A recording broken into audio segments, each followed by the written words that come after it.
Hermie Sadler, Emporia, Virginia. I have no idea why I'm here. How I let Senator Stanley talk me into this, I'll never know.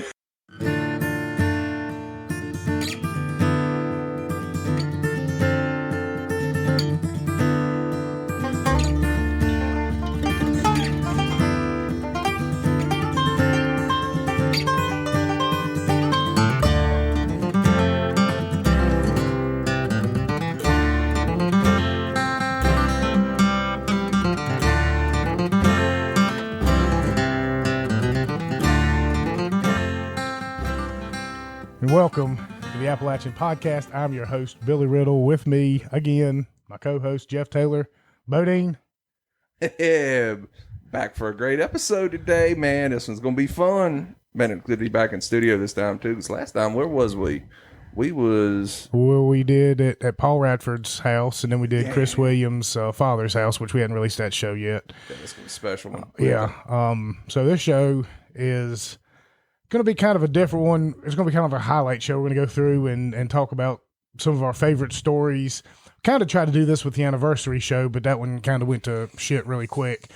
But this time, we're going to play some clips and then kind of react to them and stuff. Maybe some of the guys in here hadn't listened to some of the clips. Maybe they listened to others. But before we get to them, we'll just introduce it like this right here to get everybody accustomed. So John had that 400 Scrambler, and he carried it everywhere with him, had a trailer for it. And we took it to Thomas's house, and we were all taking turns riding it after we got done with Thomas's mom. We were jumping. Damn, right off the rip. Oh, man. Anyway. So that might have been the burn of the year and a half right there. So we're being joined by Thomas Meeks and John Clements once again for this highlight show. We had to start it off with that one. I think he has to throw it back to me because Thomas has gave me hell for so many years, and then I start getting some lines in on him, and it's kind of a change of pace. Until like a month ago. I forget what the text was, but I was like, nope. No more credit. No matter what he says, it's gone. I can't remember what it was either. Y'all been back and forth for quite a while, and Bodine's kind of been getting the upper hand for a minute. And that clip right there kind of encapsulates it all. But sometimes I'll text Thomas beforehand, and I'll just be like, watch this. Talking about ragging on. Oh, yeah. Yeah. So we've always kept the banner up, and it goes all the way back to Rocky Mount Elementary.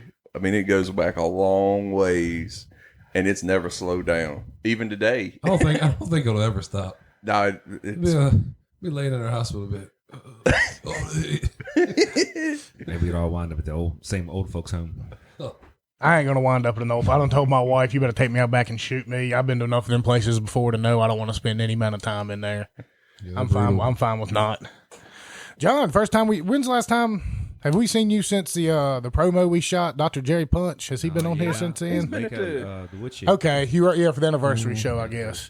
Thomas, did you see that promo he was in? Mm-hmm. Oh yeah, that was at the racetrack, wasn't it? Yeah, we were down at Caraway. Yeah, I remember when y'all went down super talented guy, Ian Kyle. We've been seeing a lot of his work. I seen him. He had a post. He's working with Roy Hobson too. That's the guy that did all the Royce Hobson. That's the guy that did the editing. Yeah, the editing and filming and everything. He's done a lot of film work with Royce Hobson. Do you remember him from my middle school? I remember Royce. Yeah, he was in our grade, so you probably might know. Yeah, good dude, but they've done some filming and promo shoots together. Yeah. They did a really good kind of short film. John, you used to deliver. Did you ever go through Bedford any? Mm-hmm. Yeah. Okay, so when you go downtown towards Bedford and you're going to kind of the industrial area, you can kind of circle through the downtown area, and where the Bill Street Brewery or whatever it is, and that big old abandoned brick building right there in the middle of downtown. I mean, it's massive. Right there at the railroad tracks and stuff. Yeah. So I guess they went and shot it in there, and it looked really, really good. It was like a sci-fi thing, too. It was really cool. It was a giant spider or something. And Royce had a gun, and he was like... Where's this at, on YouTube? How'd y'all see this? Ian sent it to me to a text. I'll send it to you at some point in time. It's really good. Yes. Like, he does a lot of the smart mod stuff. It's visualized media. If you get a chance to follow him on Instagram or Facebook or Twitter. And he actually lives in Roanoke. I thought he figured down in North Carolina somewhere, but dude actually lives in Roanoke. Yeah, he's in Benton, I do believe. Does a lot of good work. So Over my area. Yeah, he was your neighbor. Didn't you know it? Didn't even know it. So yeah, we were down there. If you hadn't caught that, go back on our Facebook page somewhere and catch John Clements as Dr. Jerry Punch for our little Caraway Speedway promo with Hollywood Hammond and Chris Williams and J.B. Cole. That was a pretty good time. It's nice. We did 8 takes, and it's neat to go back and look and see. Like, I remember the takes. Like, I remember the mistakes I made. And dang, he's like, just keep going. I was like, okay. They cut it all And together. the way he cut it out, it flows like you would know. You would have thought it was just it. See, that's the thing is I don't know how you stitch the audio together. Yeah, is you what got me is how you stitch the audio from just those clips. Well, Where it went back. Mine was easy because my mic was dead. The one I had in my hand was dead anyway. So he was picking me up on JB's and microphone anyway. So mine, if you look at it a little bit, my lips were a little bit off on one of them.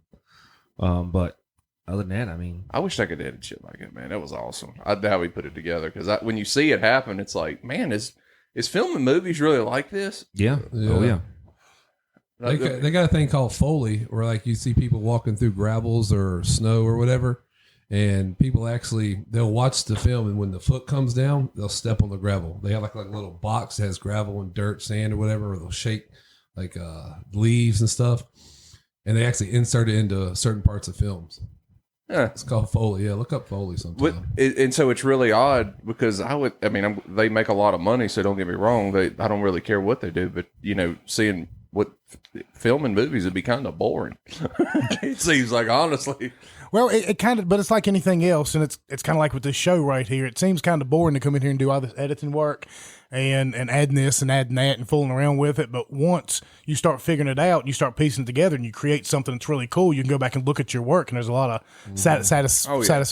It's the relationships too, like stuff you don't see on camera is what makes it fun. Yeah, and that's what it was for us down You there. ever watch outtakes on a film? And you're Yeah. like, man, that's like the best part of some movies.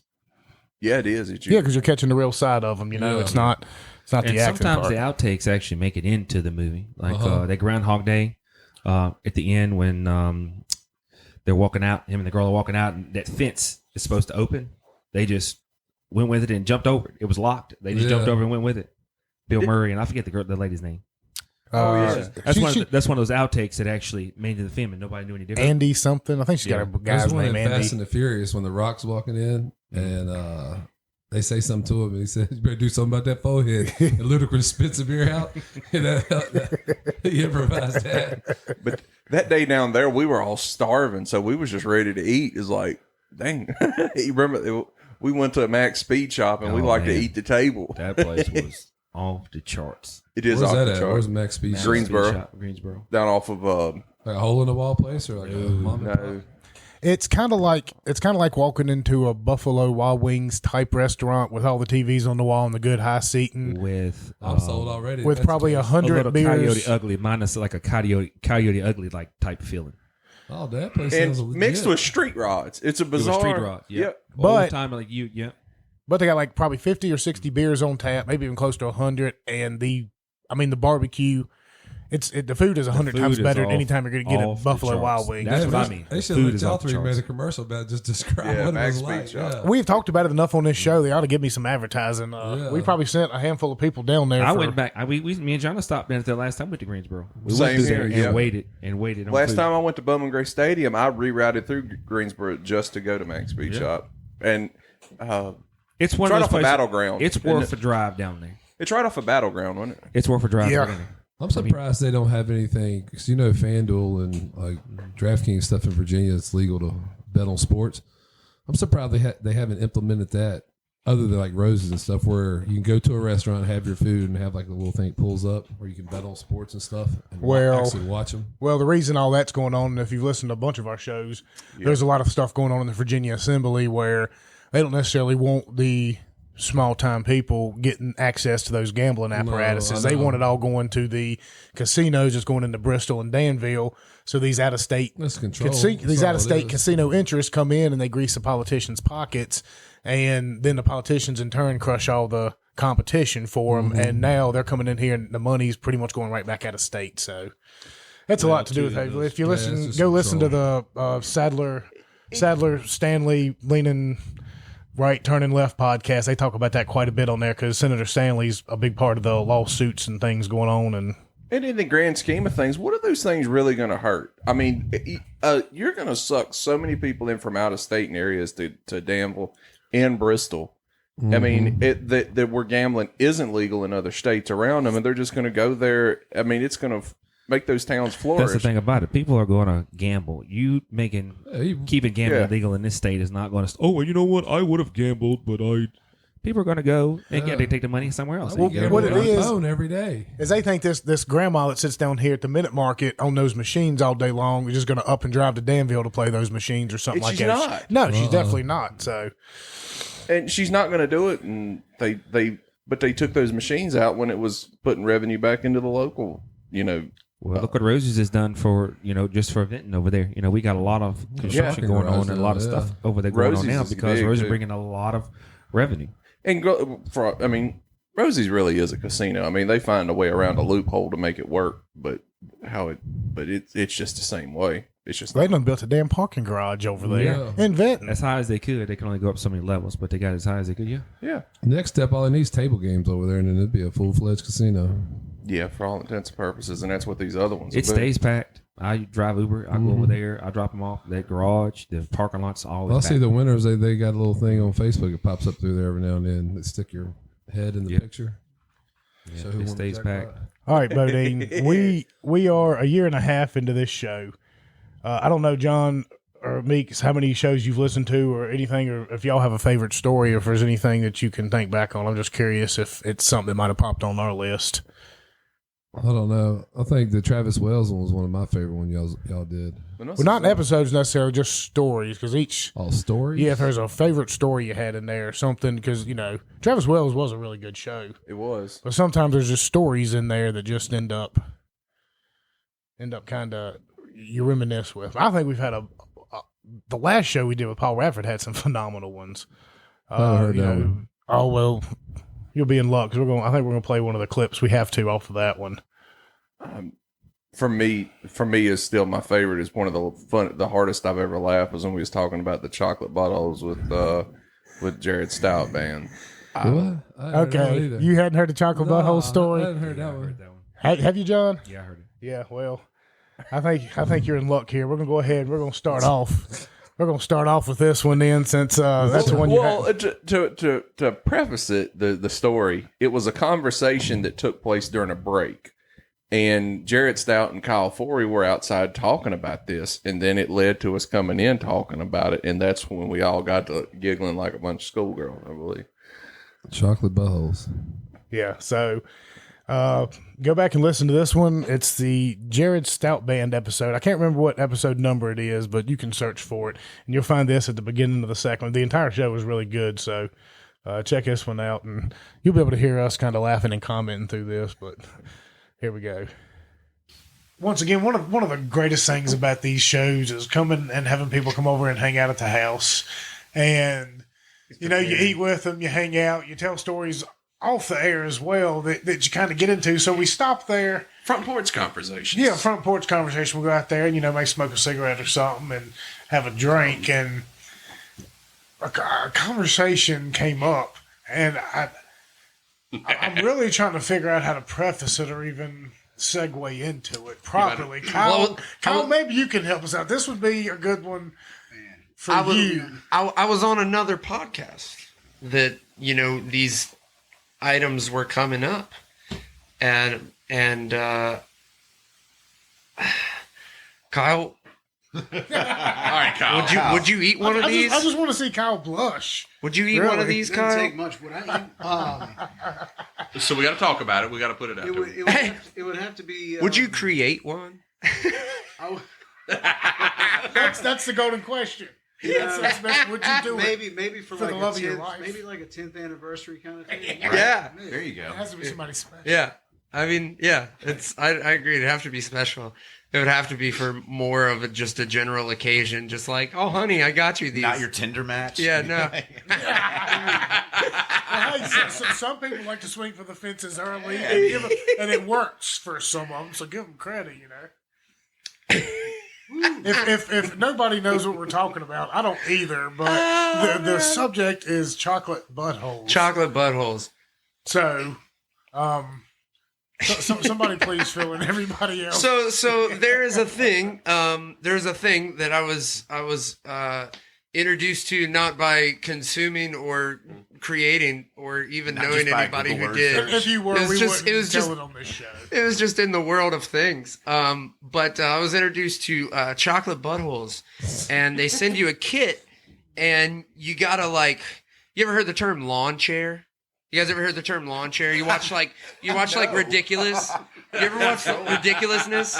And that's so lawn chairing is when you fall back on your like your head and neck area, and your legs touch the ground like behind your head. You know, like you double over.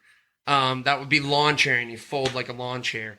And so, assumably, how you would have to create your It's like a reverse scorpion as well. yeah, like a reverse scorpion. All right, Right. talking about Scorpion, the you bend one way. Now you're bending the other way. And so you order your chocolate butthole kit, and assumably you prep yourself, or It's just don't. prepping or yourself. you don't, or don't. Just prepping Like a yourself. Valentine I want to know It what the consists prep of is. shaving anything. I would guess it comes with like a prep booklet or something. You know, like I don't know. Instructions. I don't know. Can we look up these instructions? Oh, yeah, I'm getting ready. It's Fine, coming okay. now. All right, great. So, assumably, you have to, prep Step one, yourself. lawn chair. No. Prep. Then you got to get somewhere. I guess they'd make you put down a towel. I don't know if you need a partner for this or not either. This could be It the does sound like situation. a team sport. Yeah. And then you need to lawn chair yourself back and spill the mold onto your assumable butthole at the time. Maybe that should be the name Another of the band name. podcast. If you're doing it by or a band name. another band name. If you're doing it by yourself, you're just like, yep, got it. And then continue to lawn chair as it dries. And then you send it off, and they take it and they make little chocolate candies the shape of your butthole. And you can send them to people, and they will receive a nice, well-packaged box of chocolate buttholes. Well, you want to know the best part about a chocolate butthole is it's a very universal gift. You can give it to somebody you really love, or you can give it to somebody that you really dislike, and still get the response you were looking for. You know, The gift goes everywhere. All right, so the second Google hit on this is edibleanus.com. That's the That's one. it. Hold on, they're not a sponsor. Happy They're not Mother's Day, Mama. EdibleAnus.com is not a sponsor. Oh, this is okay because Edible Anus, the anus that makes Britain great. Oh. So Okay. it's in the UK. We got You gotta- Your butthole's got to go across the pond. British butthole. Shout out to Simon Winch. Yeah, we got to. I'm trying to find some instructions here, just because this is kind. I even Googled kid instructions. Oh man, yeah. That came up in a conversation, and I was asked how I felt about it and whether or not I would participate. And like we said earlier, I think it's a special occasion situation, right, Kyle? Yeah. Kyle's in on the 10-year anniversary. I've been with the lane for 9, so I guess I know Next what I'm year. doing for anniversary. Next I year, think it's it's a the great butthole. It's the butthole year. Hopefully, she doesn't listen to this episode for a lot of reasons. But for one, so you don't spoil the anniversary. You have to do it before you get too old, and then you get hemorrhoids, and I don't know what your chocolate Everything butthole else looks like. I mean, it just changes the shape of the chocolate, man. It's all good. Oh, it's got the bubbly piece on it. I mean, once you Google this, I'm sure you're going to find some images. Yeah, you're going to All right, find and some they're images that interesting. are unstable. Yeah, what it was. The kit is called Cast Your Own Anus Kit. Oh, okay. Oh, wait a minute. There It's it got is. reviews. Oh, we got to check out the Yes, reviews here. that's what I want Find to us know. a good one. All right. This podcast has not went off the rails like this since the Thomas Meeks All episode. right, so let's just read the first review that comes to... Yep. The anticipating of waiting to receive this kit in the mail was unbearable. I was overjoyed to make the cast of Brown Eye. But wait, I never made a cast of my back door or a cast of anything for that matter. No problem when they say comprehensive video is no shit holds barred. I was an anus cast master in no time. The sensation of pouring casted solution on my anus gave me a woody. My significant Was that a other review? was munching on anus in no time. God bless this wonderful opportunity, and a big thank you to the creators.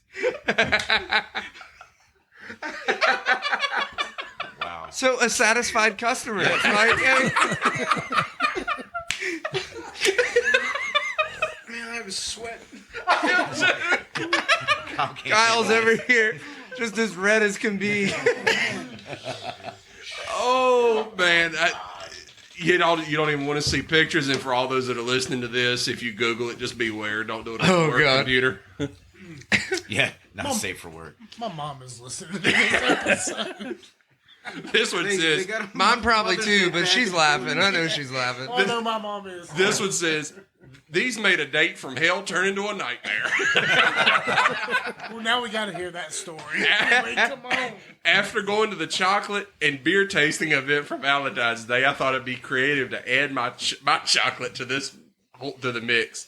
She was offended and took the liberty to show them to everyone in the bar so they'd say what a cheap creep I was. Most people laughed at it. Didn't dawn on anybody that they were eating a chocolate. They were at a chocolate tasting event, and they were creative in gifting chocolate. So she didn't even try them. She said she wouldn't put them in her mouth. I reiterated they were my bum. Reiterated that they were my bum, and she said, "Well, This is getting boring. yeah, Is it's there- is there a stupid. That one was punchline? Okay, stupid." okay. That sounds like it really happened. This lame. Yeah, What kind of game is he trying That to was spit? lame. Where He he's did got not these set up- chocolates, like with him.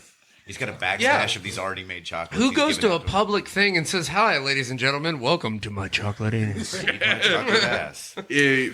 Yeah, so Kyle Forey, this is a family-friendly program. How did you ever? I don't think turn we've it said towards anything like chocolate terrible, anus? I did just now. Man, What'd you say? No, that was I used a Jared. different word. Oh no! There is a there's a little button I can click for the parental advisory. We'll definitely just throw it up for this one. Yeah, well, this fine one- with that. this That- one that's the person. fun part about it. I'm just curious as why Kyle let it get to that point in time. Yeah, I'm just. It's your I'm fault, sitting over here Kyle. at the beer fridge. I'm on beer. I'm Come not on, Kyle. Babysitting. Well, duty. This one is a good review here. This one says tastes good. Only problem is if you plan on it, do your research. Each of them out of their own anatomical area. Make sure you know where your chocolate ends and your fudge begins. What the hell? Oh, this is not so great. He's all Like, over Oh the man, kid. we're gonna get off these reviews. these reviews are lame. That one British. The review first one was good. great, Yeah, though. he's got a We're just kid gonna leave it review. at that. Let's Yeah. move on from the chocolate bubble. British people are funny. have- Let's keep it. Wow. Chocolate butthole kit, the CBK. So imagine if you would have been here that day, Thomas. Oh, We'd still be laughing. Did y'all order one? We should. We haven't Wait a minute, yet. What do you do? Put like melted chocolate? Like So- hot No, steamy no, you- chocolate you on your put- butthole? No, you put the cast up. I'm assuming it's like, and it hardens, so it's probably like a So it's a- plaster mix, and then they make a. In your butthole. Yes. And then you send the plaster away, and then they fill the plaster with I get- chocolate, I and get- it hardens, and now you have a chocolate version of your I'm anus. not going to be going into business selling chocolate buttholes. We have mentioned this on the show before. There are women out there selling farts in a jar for $50,000 a month. They can sell Feet? anything. I might as well wear a Used clown suit to underwear? work Can every day. sell I might as well anything. put no. a hat and a big old red nose, Scrunchies, fingernail clippings, used underwear. bath water. They Yeah, can't. bath water. You cannot. I as a might sell female, them a you chocolate ball cannot. sack. You cannot take But not enough the baths. butthole You kit. cannot wear enough scrunch. You can't. Your fingernails don't grow fast enough as far as you could sell them. It's just weird the things people like, and I can see the chocolate. What's crazy is profitable, though. What if you had a big old hemorrhoid in that chocolate butthole? Like, do they carve it Yeah, out? somebody would appreciate Inside that. your butthole? What would it be Trust me, sticking out? somebody would appreciate Like one of that. the outer one, like an anal fissure. I'm sure they're not probably doing it. I don't know. Well, I ain't trying to get no hemorrhoids in my butthole. Well, let's hope not. I guess that's I guess that's Somebody out there that would pay you for have it. I'm to, sure. You have to pay an extra price for the hemorrhoided chocolate butthole. Yeah, that's the top of the line model. I guess you could fill them with caramel or something. Yeah, So it's not just. I think milk they chocolate. were. I think you could get them filled with stuff. Or put like cherry on top, so you bite into it, Yep. and it looks like it's bleeding. Oh, bro, this is. You can send a bag of dicks to people too. Huh? You can send a bag of dicks to. It's a website. You can send a bag of dicks to somebody. Yeah, they're gummies. Or you can send chocolate ones. I never saw sent a that. chocolate one I've to seen Matt some of the Everhart. gag stuff you can send, like dildos and things like that, or like glitter bombs where they open them up and just explodes. Yeah, there was a guy that sold that company. He was actually did it as a joke for the. He was sending glitter in an envelope, and he got so many orders. Oh, yeah, like he one couldn't night, fill them, he yeah. had to end up selling his company for like $1 million, Oh yeah, which is good. I mean, hell, yeah. Yeah, I mean, you're not. It's like the I guy would be who pissed. created the pet rock. I mean, what a novel concept. Became a millionaire off of it, and Yeah. walk away to something. Because it's something like that. Both of those concepts, glitter bombs and a chocolate and a pet rock, is not going to go forever. Like if somebody's going to offer you millions, it's going to be a for it, fad. It's Yeah, a fad. It's a fad. You better It's jump like on fidget that money. spinners. Remember fidget spinners got really hot? Yeah. Everybody's making a killing on them. Oh, I'm telling you what. If Yeah. somebody come to me tomorrow and said, "Man, this show is taking off big. I will pay you $1 million right now for the likeness and name rights to the Appalachian podcast," I'd sign it over so daggone quick. Yeah. I'd start it. My next show would be called. My next show would be called Bodine's Gone. Yeah. Bodine's Gone. Damn. Bodine's Licensing Gone. over. Drinking beer in a cabin. Be gone. Yep. But yeah, that the Jared Stuff Stout happens band. like that though. It happens like that every day. Oh yeah, the Jared Stout band show. If you haven't, go back and listen to it. A lot of good stories and that. A lot of the musicians we've had on here, and it's varied. Some of the musicians we've had really funny shows, and you get Wade Jennings on here, who's Waylon Jennings' grandson, and his is a little more deep show. He talked about some of the things he's overcome. So if you can go back through there, catch some of our music episodes. They tend to be some of our better ones. And often you have these, and looking back on our episodes, and it seemed like a couple times with musicians and people, we found these people that found inspiration in dark places and really made something of themselves. When they hit rock bottom and they rebounded, they really done, quite a bit for themselves. And it's been a lot of inspiration we've heard through the minutes. I tell you who I was super impressed with, because we've had a lot of musicians on here, anywhere from, Josh Grice working Orange Avenue, Williamson Road corner with his little guitar and playing for Pizza Scraps, or the Caleb Lee Hutchison kid was a really phenomenal show. He, small town kid, ended up on American Idol and finished second. He's got the voice of like a 40-year-old Trace Atkins, and he was just super humbled. You would think that, a 23-year-old kid, 22, that was on American Idol would be, very, kind of uppity, I guess. Boy, yeah, be like them fools. Yeah, no, man, he was super laid back, super cool. So if you get a chance, go listen to that one. I think you really enjoy it. It's all about perspective, Well, so, and speaking of that, we've had a lot of really good episodes. We're going to just jump around here. I kind of wanted to have a plan and an order here, but it doesn't always work out like this. We're going to kind of just go through here and jump in on different stories. Some of them are a little bit longer than others, but the next one, we've had some really, really good racing shows, and some of these old timers tell the best stories. If you hadn't heard any of them, go back and listen. We got Satch Worley, Gerald Compton, Jimmy Hensley, Paul Radford, even had, Bobby Labonte and Hermie on there. These guys, they're super personable and they love talking racing. They love telling the funny stories. So this one we're going to play from our last episode, because it still, even though it was our last show, was one of the best stories we had ever heard, and involves Paul Radford. And it'll be good for John and Thomas since you hadn't heard it yet. I think you'll enjoy it, and probably go back and listen to the entire show when you listen to this one. So this is Paul Radford last week talking about some of his escapades. I mean, when you started driving, as Chris alluded to earlier, had you already honed your skills behind the wheel running from the law? And if so, does the name Don Riddle ring a bell? Well, I had a lot of practice running from the law.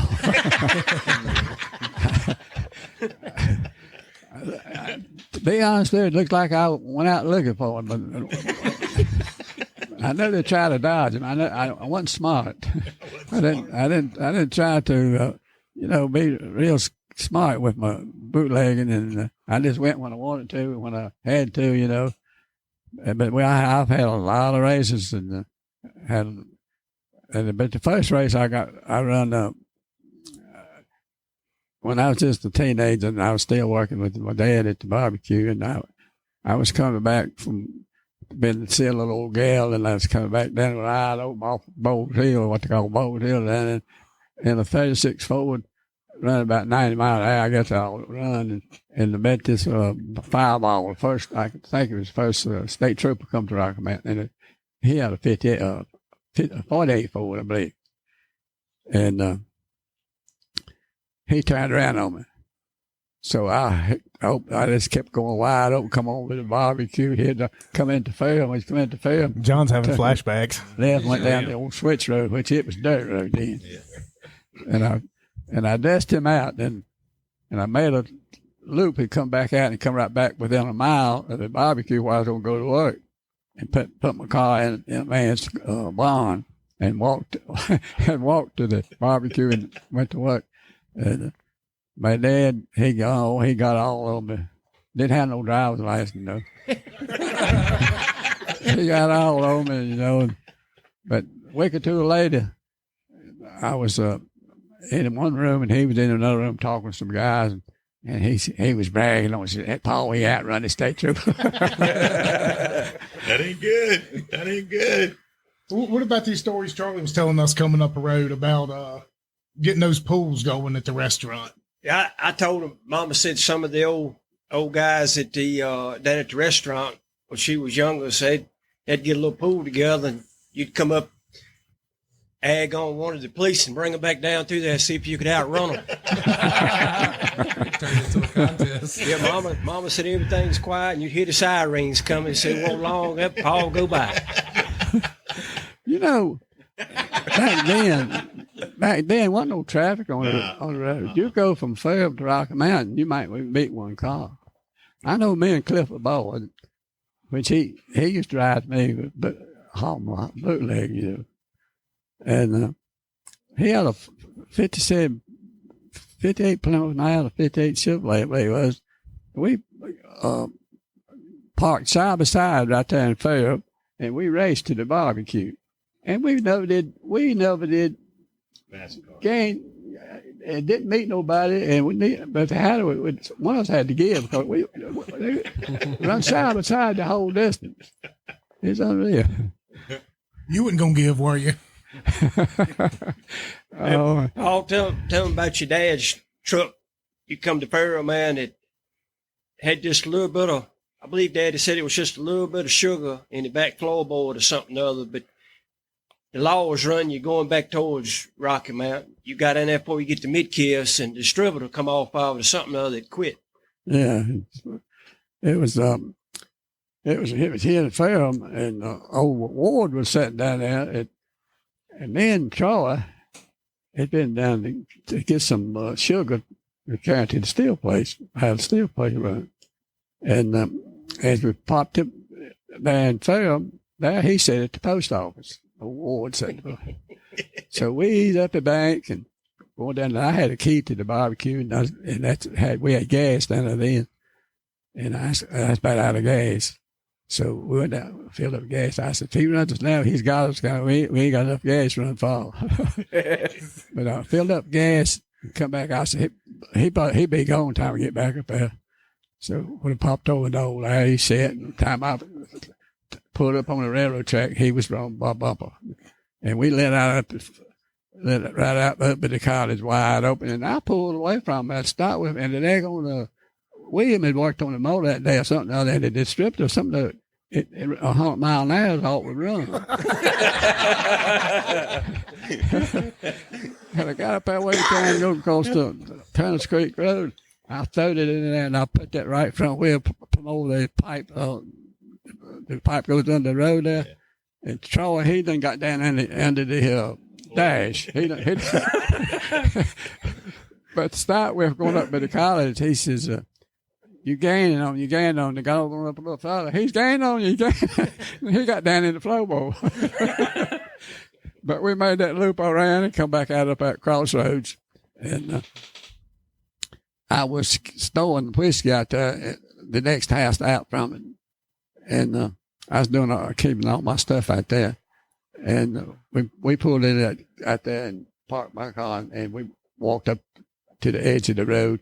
A few minutes here, come old Ward, he come up he went around and around about 3 or 4 times. Then he went down towards 10.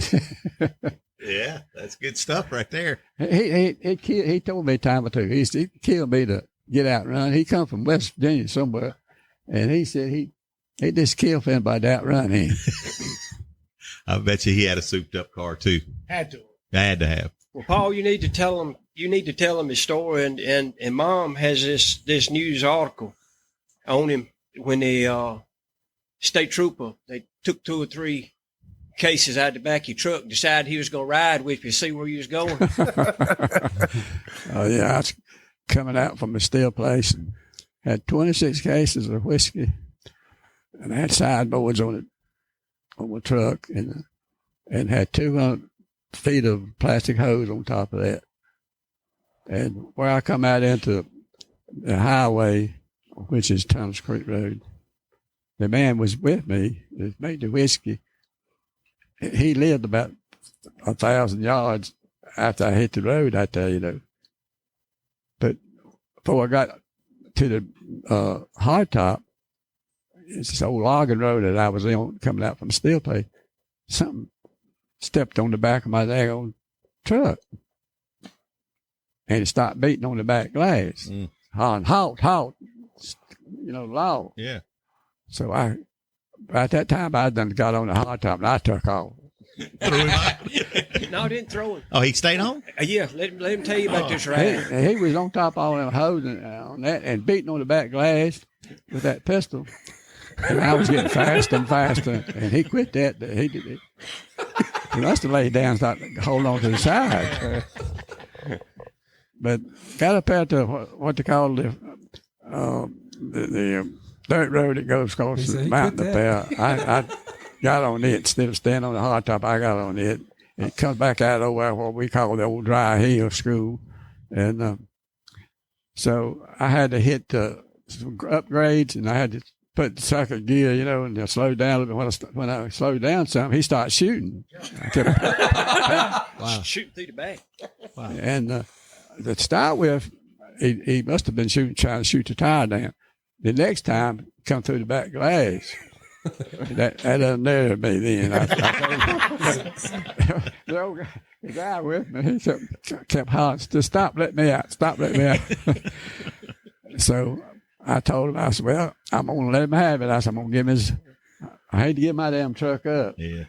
And I says, you get your fast light, and I got mine. I says, well, I'm going to throw the brakes on, and I'm going to keep him up against the cab. And I says, I'll see you later. I'm going one lane, you go another.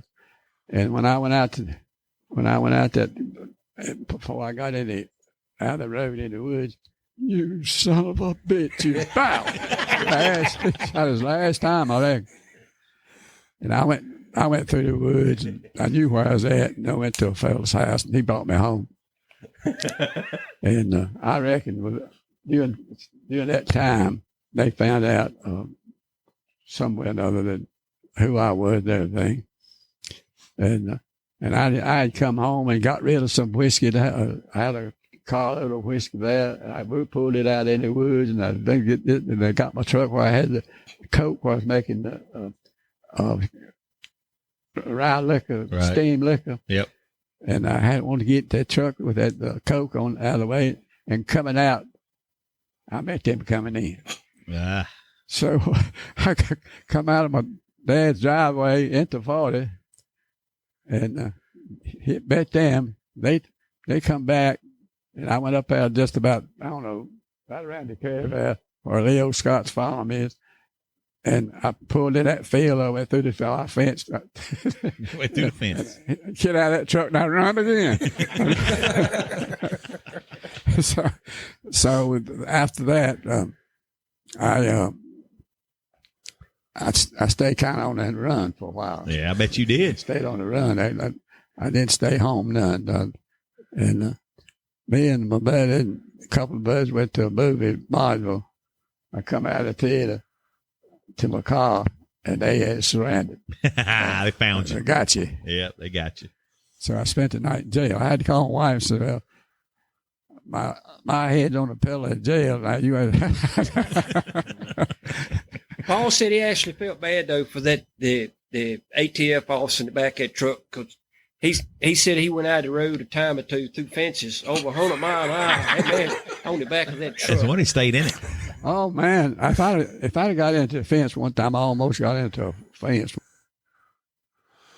I think he ended that story saying he got into the fence and it would have killed the ATF agent or the liquor lady, whatever it was on the back of his truck there. And one of the biggest things we've talked about when we've been doing these podcasts is being able to record this history, because it's so much of our history that our parents lived through and did and were involved in, and it was a big part of this county, and it's a lot of history that we don't know about.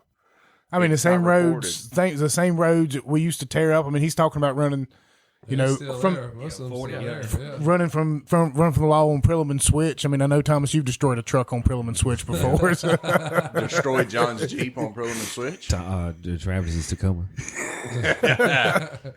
I mean, that's the first time y'all heard that story. I mean, What does he mean about the barbecue? What is he talking about? Paul's barbecue. Yeah, that place was there forever. Right there on the way into Ferrum, where the Mexican restaurant on the was right. at one Okay, time. yeah, that's what I thought. That's what I thought he started. It's been so much there, I didn't know what. When we was kids, that was where everybody would go to fight. You'd always hear the stories about them fighting and getting shooting up there. They get a little rowdy up on Radford Hill. And I mean, Paul, you just heard that clip. Paul is 90 years old. He'll be 91 next month, and still just as sharp as a tack, telling those stories. Remembered them like they were yesterday. I mean, told them just as crisp, and just a phenomenal show. It sounded like he was having fun. He absolutely loved it. I actually texted, and big shout out to Charlie Mitchell for helping us out with that whole deal. I texted Charlie a couple days later. I said, "Tell you what, he seemed like he really enjoyed that. If he wants to, once a month, me and Bodine will just go up there, sit down, and we'll record and let him tell stories. We don't have to release a show every month of him. I bet he's got some good stories. But just to have them, just to save them and release them periodically."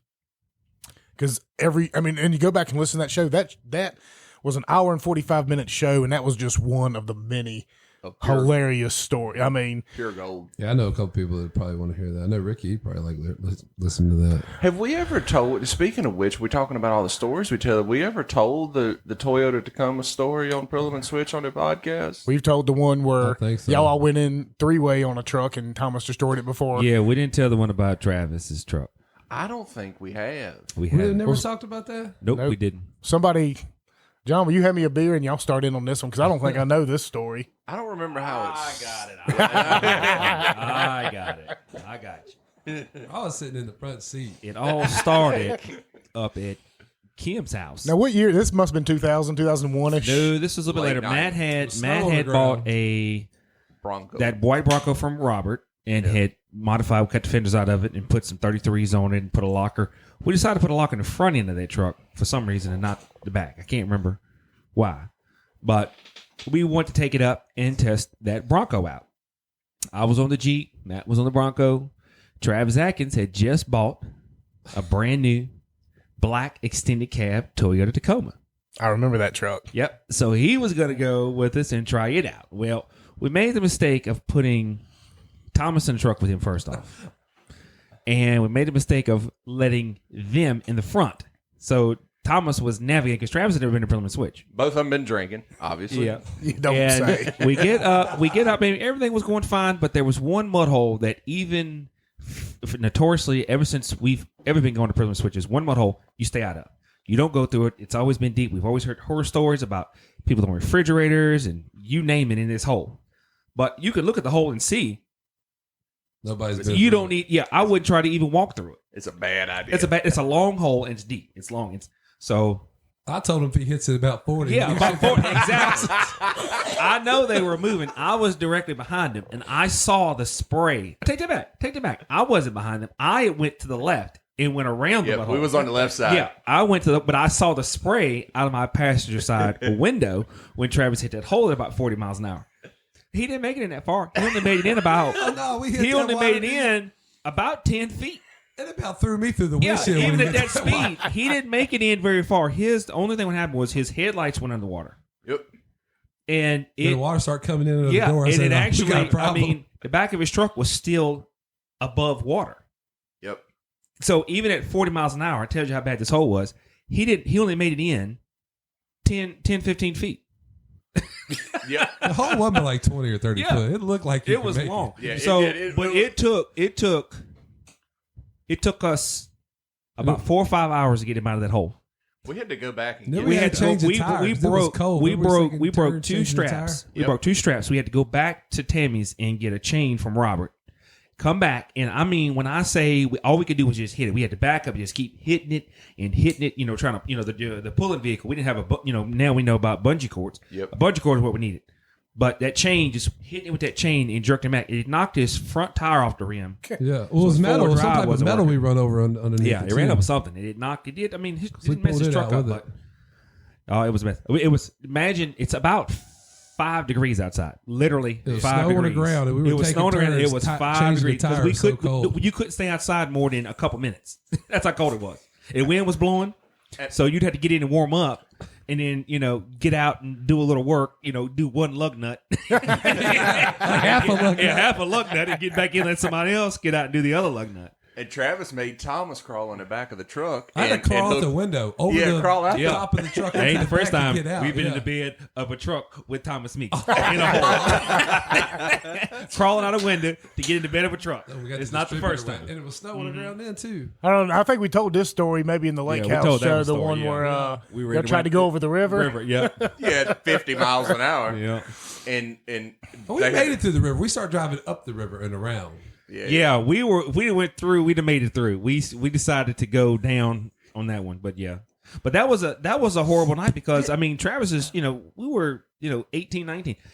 You got a brand new truck. That truck was that was a brand new truck. That was his everything. He was in that mud hole. It seemed like somebody else tried to go through that on a Jeep and it flooded it too. I know. I would never try to go through it. There's a Jeep Wrangler that tried to go through it. It seems like, and it got flooded. I ain't for sure Thomas didn't send him through it too. No. Actually, I tell you, when we hit that water, it was an instant break. Boom. I know Matt's Bronco wouldn't budget, and my Jeep wouldn't. I think I eventually got him out, but I mean, it took me backing up on him and hitting it. Well, I think all that mud was 15, around the 20 tires times. and suction down in there. The angle was terrible too on that, with that Bronco set up high. Yeah. The I Jeep just had remember the it was low angle. snowing and it was cold.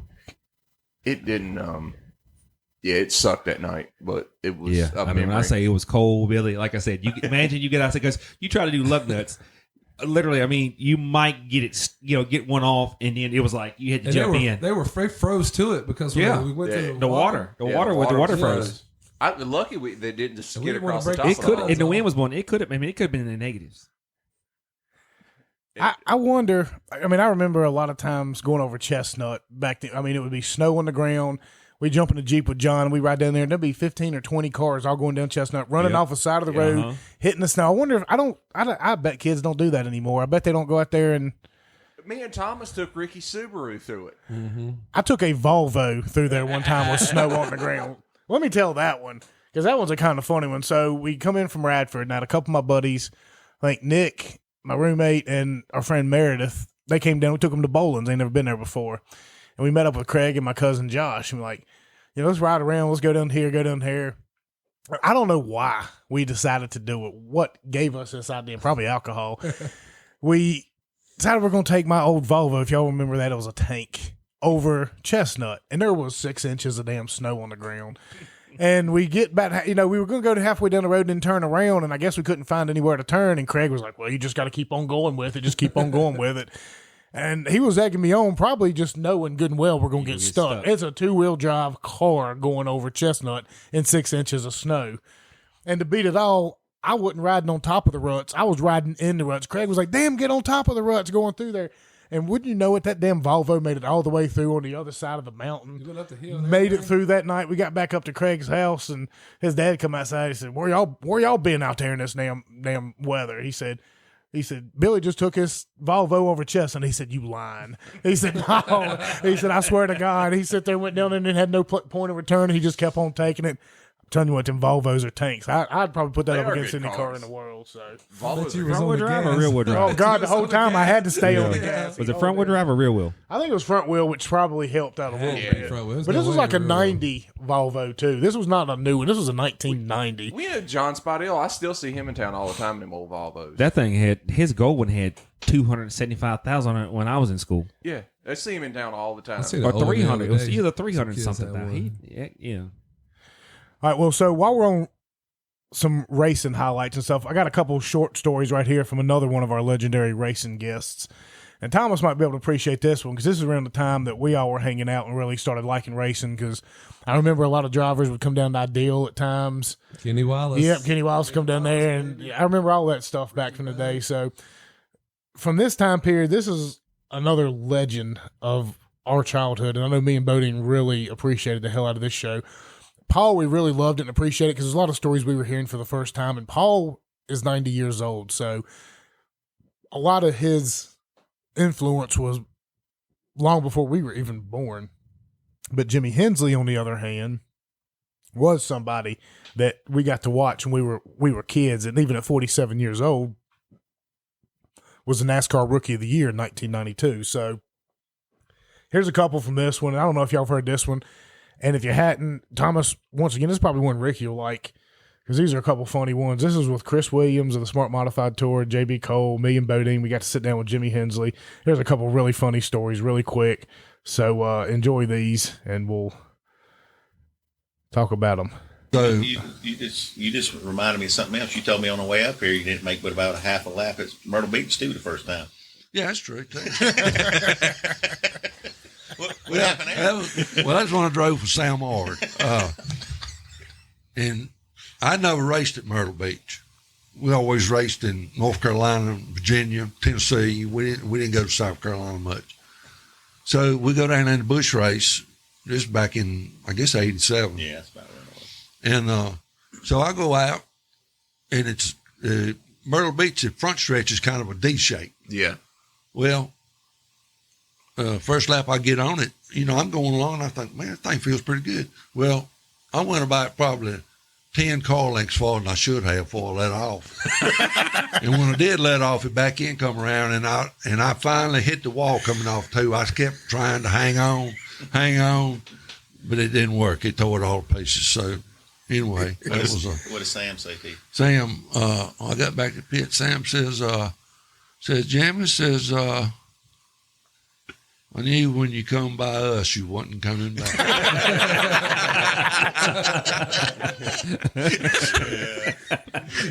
Because Sam raced there a lot. Oh, Lord. He knew. Yeah, he knew just when I went by it, I won't coming back. He ain't let off yet. He's a boom. All right, here's another real quick. That kind of reminds me of Amos and them down at when he come by me. I said, he ought to be letting out of it. He should have been off the gas already. He ain't gonna make it. That's when we monster trucked the can. When he come by me, I was like, yeah, you should be off the gas by now. Yeah, you should be on some break. I don't remember what show we talked about that story. And it was one of the Woodshop Chronicles. The first one. Yeah, that was. You always know when somebody comes by you if you're familiar with it. Like, wait a minute, I know that character. You hold on, yeah. Yeah, go back and listen to some of those Woodshop Chronicle episodes. They were some of the funniest ones we had. We told that story on there, and the funniest part about that one was the guy that was eating mushrooms in the truck right behind the truck. Yeah, that was the critical of that. Yeah. So we told this whole story, and Amos was like, "Yeah." A few years later, this guy come up to me, and he said, "Man, I just got to know, did a truck get monster trucked at your house one night at a party? Because I was eating mushrooms in the car for the first time, and my buddies thought I'd losing my mind. And I'm just sitting there chilling, relaxing. Next thing I know, a truck barrels past me at like 40 miles an hour and just bam into the truck in front of me. And I thought I was tripping my balls off." He said, "Nope." He said, "Thank God." He said, "For 15 years, I thought I'd done lost my mind." So, here's another quick one from Jimmy before we get off the racing ones. I think y'all really like this one too. Bodie might know what this one is when it starts up. It's a different breed down there, and it's kind of funny, Satch, because I know Satch really well. Such a, a good guy, classy individual. You know what I'm saying? Just like Jimmy. Yeah. I just had a big thing. Gentle. The Virginia gentleman. The Virginia gentleman. And Satch was a Southern gentleman. Hold on a second. These files start going in my head. I was going to say the files are going off. So I go with Earnhardt to South Boston, and I've known Jimmy for forever, pulled for him forever, and I'm sitting there watching the race, and Jimmy has a pit stop, pretty much leading the race. He gets ready to come out, and they stopped him at the end of pit road. It seemed to be he could beat the pace car out. And I'm not going to finish this story because Jimmy's got to tell it. But what I seen come after was that's like the Virginia. Jimmy, tell me a little bit happened with that. It was a little lapse of memory there or something. I don't know what happened. But anyway, they did hold me. And I lost the lap and I lost the race. And when the race is over, I walked down at the end of the pit road where that guy was holding his little stop sign. I jerked it out of his hand, and it was at least in 25 pieces when I left. And he's standing there looking at me like, he never said a word and tried to stop me or nothing. And I beat that thing to a pulp. And turned around and walked back to my car. Look, I'm sitting there. Becky's on his arm trying to, Jimmy. And I'm like 15 feet away, like little tick, And I'm serious. Pieces was hitting me because they were flying everywhere. He hit on the pit wall. And it was everywhere. And I'll never forget that because a buddy of mine, William Hubbard, he helped Hubert and them out a lot. And I was like, I see a little different side of the old Virginia gentleman.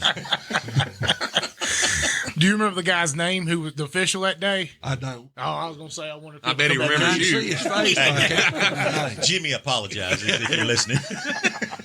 I think I did apologize to him next week, but I didn't say nothing that night. He had a nice new sign. You got to think about it a week. He had to build me a new sign. So probably didn't stop nobody else. Yeah, he did. That's the guy from the Smart Modified tour, right? Well, Chris was in there telling the story, but the older gentleman telling the story was Jimmy Hensley, who was a former NASCAR driver from down in Ridgeway. And it drives me nuts when they close pit road exit, and I can't stand the way they do it. I'm sure they do it for a legitimate reason. And that particular day, and I think when the pace car's coming around on the final lap before the restart, that's when the guy stands out there and closes pit road, and they put the lap cars at the tail end of the lead line. Well, Jimmy, he'd have got back on the lead lap and went on to do his thing, but they closed pit road right when he was coming out, and that pissed him off, and he destroyed the man's sign. It's just a little sign the guy stands out there with. It says stop. Well, I think the Jimmy episode was phenomenal, and as I was listening to some of these old shows, trying to find some of the best stories over the past couple of weeks for this episode, go back and listen to that one just for the Earnhardt story about when he jumped in the number 3 car. Do you remember that, Thomas? That's the one I want to hear. I haven't heard that one. Yeah, I saw a snippet. You put a snippet or something on Facebook. I think we did when he jumped. Earnhardt, I guess Hurricane Hugo had prevented them from getting up to Martinsville back in '89. So they called up Jimmy. He was down there for the Grand National Series. Said, "Hey, will you go ahead and hot lap his car and qualify it?" And so you're talking about a local guy who's a legend of the Martinsville area, and he jumps into number 3 for qualifying, and he goes out there and he sits on the damn pole. and the best part about that story, I don't know if you remember this one, Bodine, but Thomas, do you remember back in the day they used to have the Unical 76 Challenge? So if you sat on the pole and you won the race, you'd win $7,600 extra. Oh yeah. But if nobody won it that week, the pot would build and carry over. Yeah. So it added up. So until somebody won the race from the pole, I think, what did he say? It was up to like $140,000 at that point in time. Yeah, it used to be a lot of money back in the day. And Jimmy went out there and put it on the pole, and Darrell Waltrip qualified second and ended up winning the race. And if Jimmy wasn't out there to set the 3 car on the pole, then Darrell would have won like $145,000. And and Jaws holds it against him. Every time. Yeah, he says every time he sees him, he says, "You owe me $170,000 or something." Jimmy said, "Well, I reckon you owe me a bunch from all those Grand National races you came down and took money from us in." But yeah, I mean, these racing guys, and a big thanks and appreciation to Chris Williams for making a lot of these guys possible to be able to tell their stories and to get them out there. And from a local perspective, I mean, I'm sure a lot of these guys have had tons of interviews over the years and talked to tons of papers and news. But this is coming straight from here, straight from home, and giving everybody a real look and inside perspective to these guys' lives. So this is more of reminiscent too. And one good thing about these guys, when they're telling stories to the news people at the time, you kind of maybe have to leave something out because you don't, you know what I mean? You can't, you want to appear to be. So now it's like, I ain't got nothing to lose. I can tell you exactly how it happened, or what I thought about that person, and they love it too. And as I was alluding to this on our last show, I said it's kind of mind-boggling. You think about some of these fighters out here who take punches all the time, some of these football players that take hits all the time. They have the brain, was it CTE or whatever it is, or they get a lot of brain injuries. And by the time they're up in their 50s and 60s, slurred words are, they're already having issues with cognitive. But these race car drivers we speak with, and these are guys who were hitting the wall back in the 60s and 70s when they didn't have all the safety. Yeah. I mean, it was a hard hit. Open face helmets. 80, 90 years old, they can still recollect the lap that they just like lost. It was yesterday. They'll recollect the lap that they lost. It lost them a race 45 years ago, and who they finished second to and why it happened. They always say a race car driver never forgets. I mean, it's just part of their deal. Like they may forgive, but they never forget. Especially that old school. The one thing a lot of these drivers have in common, we've had on here, they do have a lot of stories about Earnhardt. And I really wanted to include those in these show, but I got to thinking about it and sent Bodine a message the other day. I said, with all these Earnhardt stories we have from some of these guys from firsthand experiences, maybe at some point in time in 5 or 6 months, we just do a whole entire Earnhardt special episode. So That'd be a dope episode. Go back and listen to those if you want to listen to the Earnhardt stories. All the drivers have one that we've interviewed, but until you get a chance to listen to the Earnhardt special we do, get a chance. It's we've had a lot of fun with these, and so we really appreciate Chris Williams being a big part of this and allowing us to kind of intermingle with this, and the Smart Modified Tour being a part of that and going to some of these races and being a part of all that has just been it's been phenomenal the past year and a half. So I thought it was neat how he was showing us that day down there how Earnhardt used to get in his car. He had a signature way he used to get in and out of that car. I thought it was neat. He actually could show us. I mean, it wasn't just, no, he actually, did it. He actually showed us and did it, demonstration. Earnhardt would put his head and torso in first and then throw his right leg over the door and then get in that way. And I've seen it do it in videos. I went back since and looked. Every other driver puts their legs in first, sits on the windowsill, and then slides down into the car. But it was just odd. And then they were trying to get in. I've seen him get in the car. I know exactly what you're saying. Well, the modifieds, they sit this high off the ground, like at my kneecaps is where the door is. And so to get in one of those cars like that's pretty wild. Did it the same way with the modifieds? Yeah. Well, Chris was showing us how to do it that day. And Chris, he was so close to Earnhardt. They were so tight and good friends back then. It was kind of a common joke or something they would talk about because it was unique. So speaking of racing, what's the rule for momentum? Like right before a green start, like say you come out of the pits or you're in front of the pace car, you're going around, you're going to be starting at the back of the field. Don't you have to fall in line before they drop it, or is it like you can't come around there at 150 while they're kind of like Cole Trickle did at miles an hour? You theoretically can. It's just a bad idea because everybody's going to spread out in front of you. Oh, no, but I mean, is there a rule? No, there's no momentum rule. There's no rule against it. Huh? Kind of like Cole. It's Cole Trickle from Days of Thunder. Exactly what the movie is. Actually, I did it in a race on iRacing the other night. They didn't penalize me. So 10 or 15 cars instantly. You could, but you also when they fan out, you're going 20 or 30 mile an hour faster. Ross Chastain take somebody and just go over them. But that I don't think there is a rule against it. Probably a common sense rule. It's hard to think NASCAR wouldn't have a rule against something. Yeah, you would think they'd have to fall in line. All right, so the next highlight clip we're going to play, it's probably the one of the few we have out here that wasn't hysterical, but it was very deep and motivational, and it probably was one of the best 10-minute segments we've ever had on this show. Bowden and I were fortunate enough back in the wintertime, I guess, or early spring, to go over to 5 Points Music Sanctuary and sit down with Tyler Godsey. And if you don't know that show, go back and listen. It was phenomenal. Tyler is like 90% deaf, and he runs a music venue over there, and a lot of the things he does are catered towards people with, hearing disabilities. And he kind of talked about his children who were both born with hearing issues and both had to get cochlear implants. And later, he talks about going through that struggle and then later finding out that now both of his kids also have, I can't remember the name of the syndrome, Bodine. It's I heard it, but I don't remember. Isn't it something? Is it hereditary? Apparently it is, but he didn't have it. He has the part that hurt his hearing, but he didn't have the part that this is something else that's like, it's drones or I can't remember the name, but I'd have to look it up. But both of his children, they're very young. They're both less than teenager ages, and both of them are now also going blind. So he's got, it was a very emotional and the most poetic 10 minutes you'll probably ever hear on this show. And of course, if you go back and listen to the whole show, he drops this, 12-minute long speech that would inspire anybody.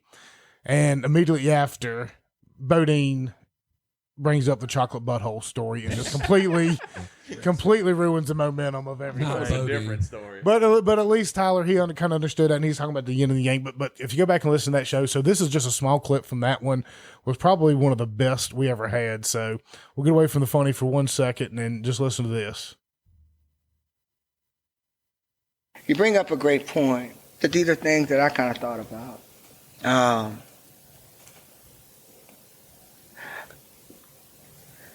When I started this, right, I had taken this world, I had these two beautiful, amazing kids that I had an amazing job working with them. Awesome, incredibly smart, just absolute amazing people that I worked with at the Regional Commission in downtown Roanoke. And this building was getting ready to be put up for sale. And I bring this all around. Give me a second. No, you're good. No, you're fine. So building got put up for sale. Awesome. Yeah. No, keep going. And I was going to the beach. And I'd done a couple of events here before, when I was working other jobs. I had a magazine years ago that I had like a fundraiser, and we did the Mini Graceland fundraiser project, which we did good for the event, but the project didn't really work out. But then we had some other things that we've done here, and the building came up for sale, and I was like, man, these guys are going to buy it and do what I had always thought about. And that was like 10, 15 years ago. And I was at the beach, and when I left, there was an under contract signed on the building. I was like, so kind of dejected. Yeah. I was like sitting here working a great job. I love my job. And I was like, man, someone's going to come in here and screw it. I made a decision that weekend down the beach with the family that I was going to come back, because I talked to the building owner while I was down there. He said that actually the contract fell through. They're not buying it. I came back that weekend. I put in my 2 months notice, which is 2 months notice. And I left work on November 1st, 2016, walked into that building, and I didn't know what the business model was going to be.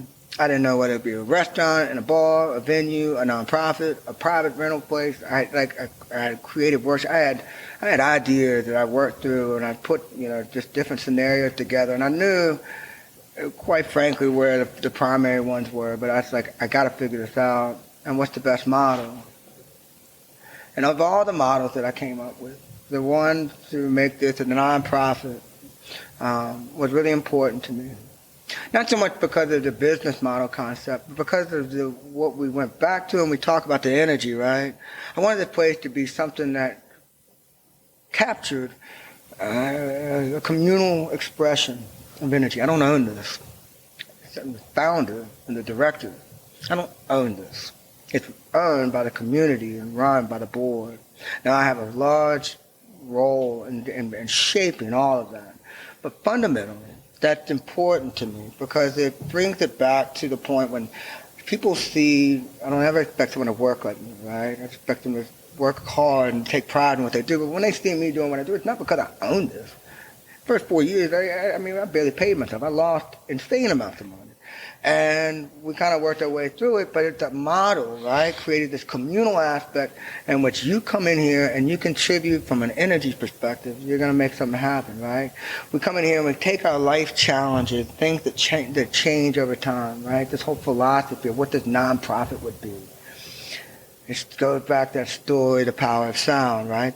People talk about the power of sound, and they think about it here, there's a concert venue. We come and crush it. And it's absolutely true. But it's much broader than that. That idea is captured in the spectrum. On one end of the spectrum, these apex moments, the concerts and events that we chase. It's those moments when the lights, the bands, the audience, all of that comes together, right? That's that drug of live music that we chase. It doesn't always happen, but when it does, it's unlike any, it is as euphoric as any other. I think the only thing that trumps it is the birth of a child, But it's on the same level. Doesn't matter where we come from, what God we love, who we love, those moments, all that stuff washes away right there with you and your neighbors and all the rest of the people you're sharing in that same space for a minute or two with. But on the other side of the spectrum, that power of sound goes back to the idea when I turned on my son's ears, right? The emotional output of saying those words, I love you, all wrapped up in a period of time when I couldn't say it. I could say it, but I knew he didn't hear it like that. And that power of 3 simple vibrations, I love you, set me off on a turn of like a reflection about what's important to me. What does it mean for me to remind myself every day how lucky I am to tell my son I love him? Say that to the people around you. It's used as a philosophy, a shift, if you will, in how you contextualize what's important. At its essence, that's what we talk about when we talk about the power of sound. It's going back and recognizing, just like we talked about earlier, that it's the little things in life that have the most profound impacts on us. The simple words we say and how we say them, like please, thank you, I'm sorry, I love you, I believe in you. Those simple words, those simple vibrations have the power to change and alter the course of where we go, what we do, how we feel. For me, that moment, those 3 words, right? They set off this spark that serves as the inspiration for everything you see here. When we talk about the power of sound is that story of what happens after that spark. Right? It's not just about what we hear, but it's about everything that entails after that spark.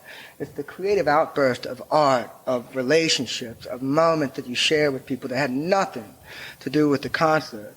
All the artwork you see on the poster that we do, the creative collaboration that comes that with different artists I work with, it's done completely in a vacuum from these live events. But the relationship that happened because of that. The impact of when you have a music therapist and a mother of a child that comes in and tells you that what you've given them allows them to have a better way to connect with their kid as they come home, a better way to cope on things that nothing else has really helped with. When we work with other special needs families to create art opportunities and projects and ways for them to come in and discover family planning resources, or whether they come in and can learn ASL as a family and also network with other deaf families. These kind of things are what makes us what we are. It's about everything that falls in between those 2 ends of that spectrum, life, bands, audience, and there are moments where we recognize the power of our simple words. Everything between that, that's the playing field for what we do as an organization here. It's the story of the wildfire and wherever it goes. That gift that I was saying is really the gift of malleability, of being able to create the space where we have a clearly defined mission that's responsive to life changes. This brings it all the way back around to the context of what you talked about, in which one sense goes and the others make up for it. Right. 2 years after I started, that idea that we talk about life changing on a whim, celebrate the moment, no guarantee beyond tomorrow. It's been taught to us for a lot of other reasons, but for me personally, 2 years after I started, it was reminded to me that when my children were diagnosed with what's called Usher syndrome. And it's a rare genetic disorder, and there's no cure, there's no treatment. And they're now both going blind. So you've built this world around sound, and you get up on the stage for 2 years and you tell people to remind yourself how lucky you are to be where you are, to be able to do what you do. And I don't do that because I do it well. The reality is I get on the stage and I do it because that's how I work through my biggest flaws sometimes, right? I need to stop and celebrate how lucky I am because I'm always running around 5,000 miles an hour. I need to stop and tell my son I love him because it's just a helpful thing to do, and my daughter the same thing. I use this space as a way to remind myself how to be a better man, a better dad, a better professional, a better friend, a better husband. And that gift of everything, right? It comes back to thinking about how I wasn't prepared for that moment. That news hit me, hit my children, had Usher Stingy, my curl up. I saw, woe is me, and that's really what happens when life starts to detain makers, right? You know, it just comes out as fast, and it's left and right. And I came back out for another show a couple of weeks, or a week or so later, and naturally my energy is burdened by this. I didn't want to talk about it. I don't even like talking about my children as much with the context of what we do here, because it's, for me, that's what it's about. But that's not what this space is solely about. This space is not defined by that. This space is defined by the inspiration, the spark, the wildfire that comes after it. It's the energy of everyone else that comes in. So I try not to make this space solely about that, but that's my personal way. That's my personal impact and story of how this place helped me. But I wasn't prepared for it. I felt guilty, right? I felt guilty that I took it for granted again. Come back out to the next show.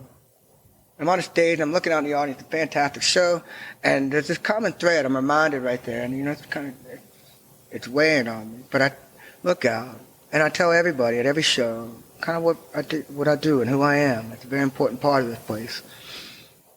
And they share with me their stories.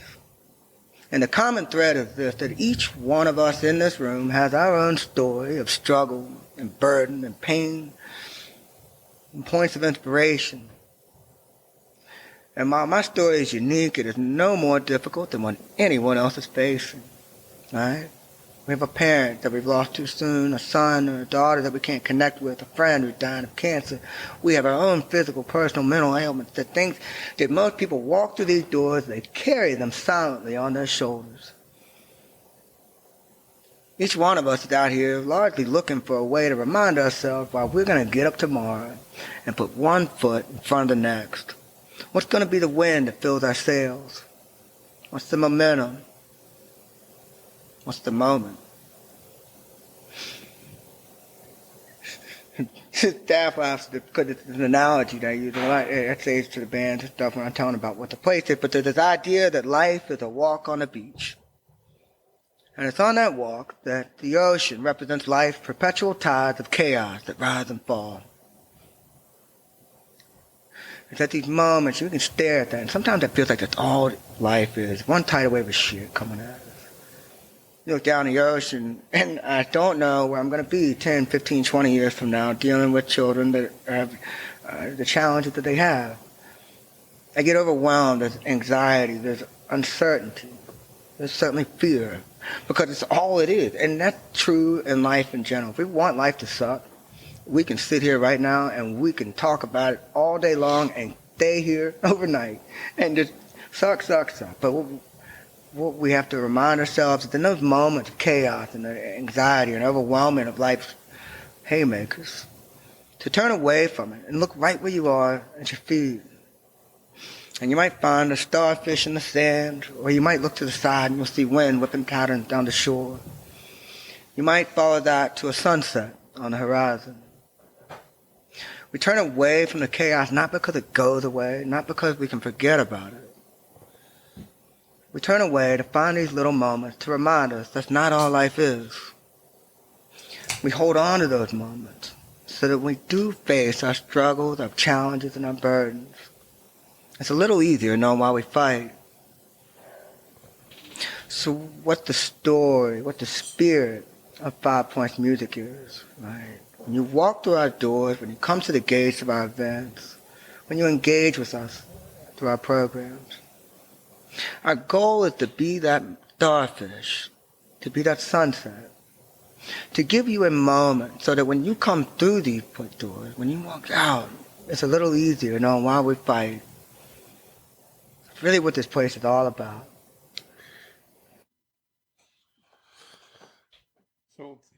And Jeff came in with chocolate buttholes. Right after the yes. I feel like I just got. I forget what it I forget how it led up to that, but it did, and I had people come up to me and be like, "That was the most beautiful segment you've ever had on this show.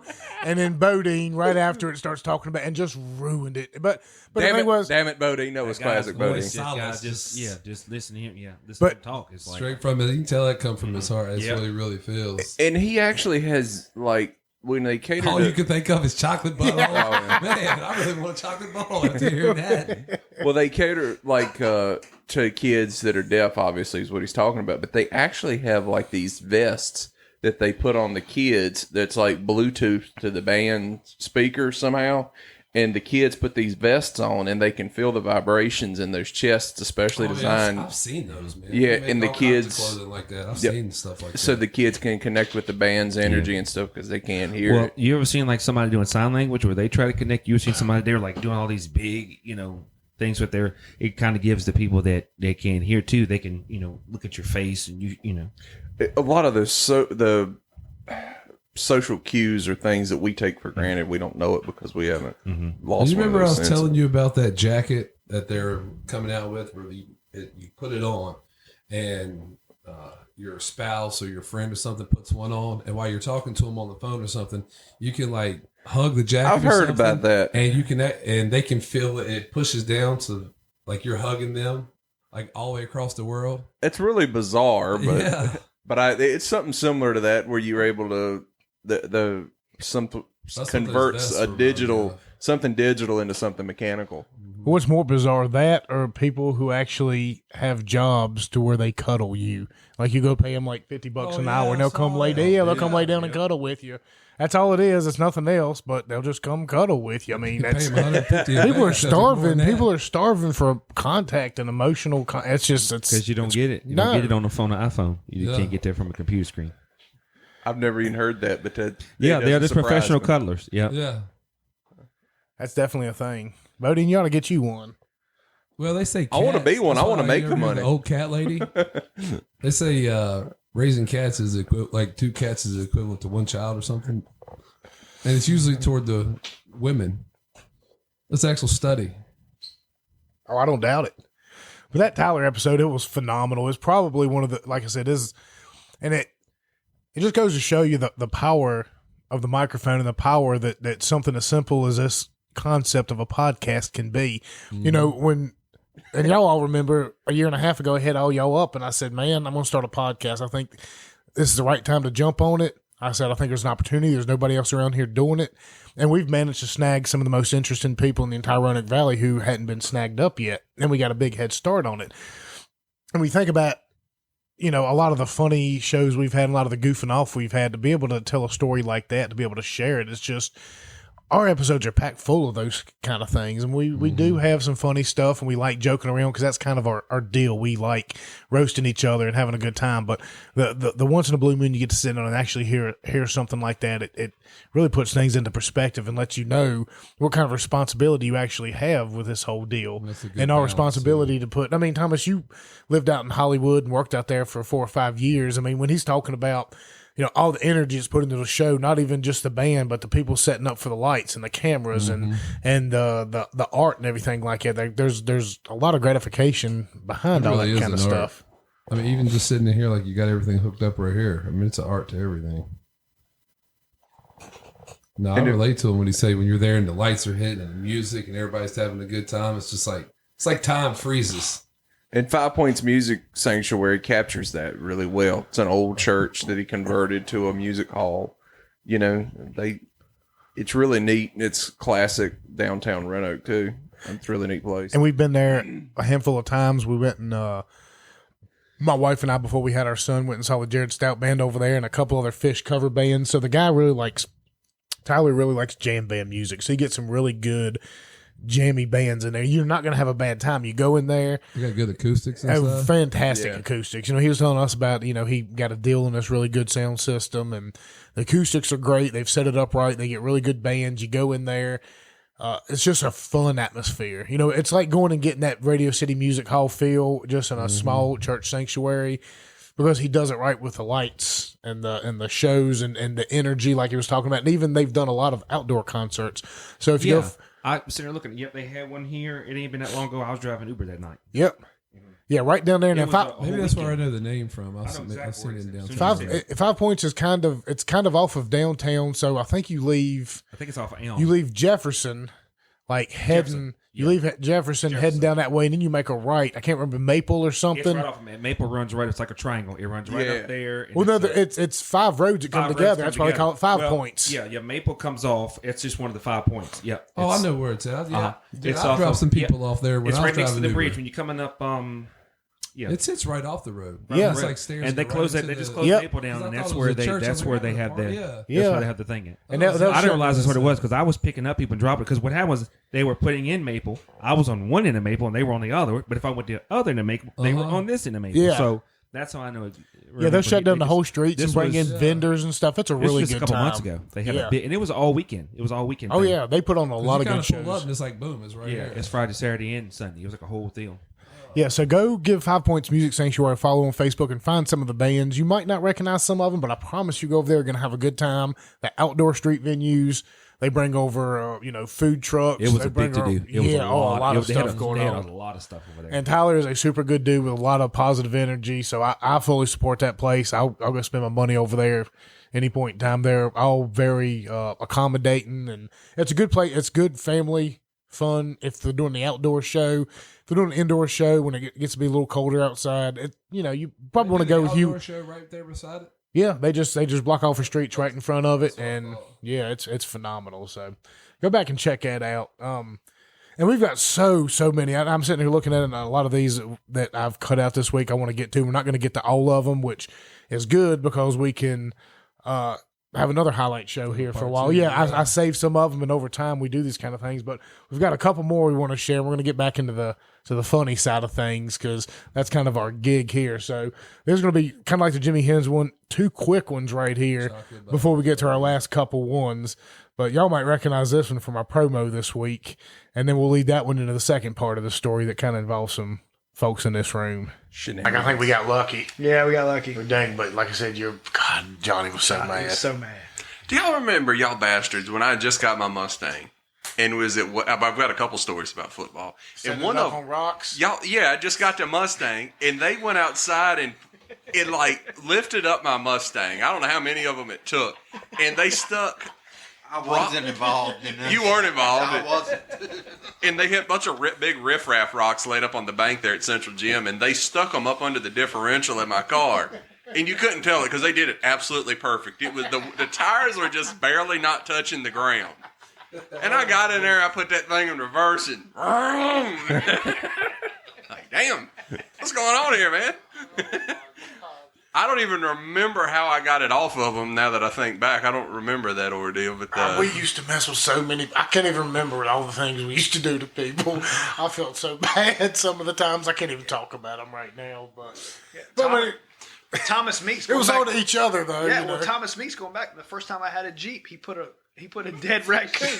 I remember that. Oh, I remember that Jeep. Yeah, so he took the Jeep and put a damn dead raccoon in the driver's seat holding the steering wheel.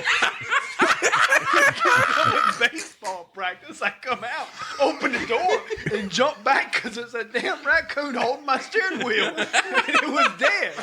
And then, sure enough, me and my lovely wife downstairs we started going to the home place on homecoming and I remember that. And prom. We went to the home place to eat. And next thing you know, because there's no lock on a hood of a Jeep, CJ, whatever. Yeah. There was no lock on it. You had the hood latches and a little button. That's it. You ready to go. And mother flippers put daggone fish on my engine. Oh, yeah. Now I remember that. Put fish on my engine and underneath my seat. I was there for that. Yeah. Yeah, I was there. And then when I get to the dance, not one person wanted to look me in my eye and tell me who did it. Oh, yeah. I was there. I don't remember the specific.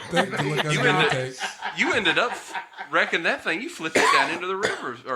Almost leaving Meeks' house. Yeah. Almost right there, leaving Race Meeks' Road house. and When we took Davis a left, Mill. I was taking one of the people home, and I took a left and didn't realize that curve right below his house was sharp.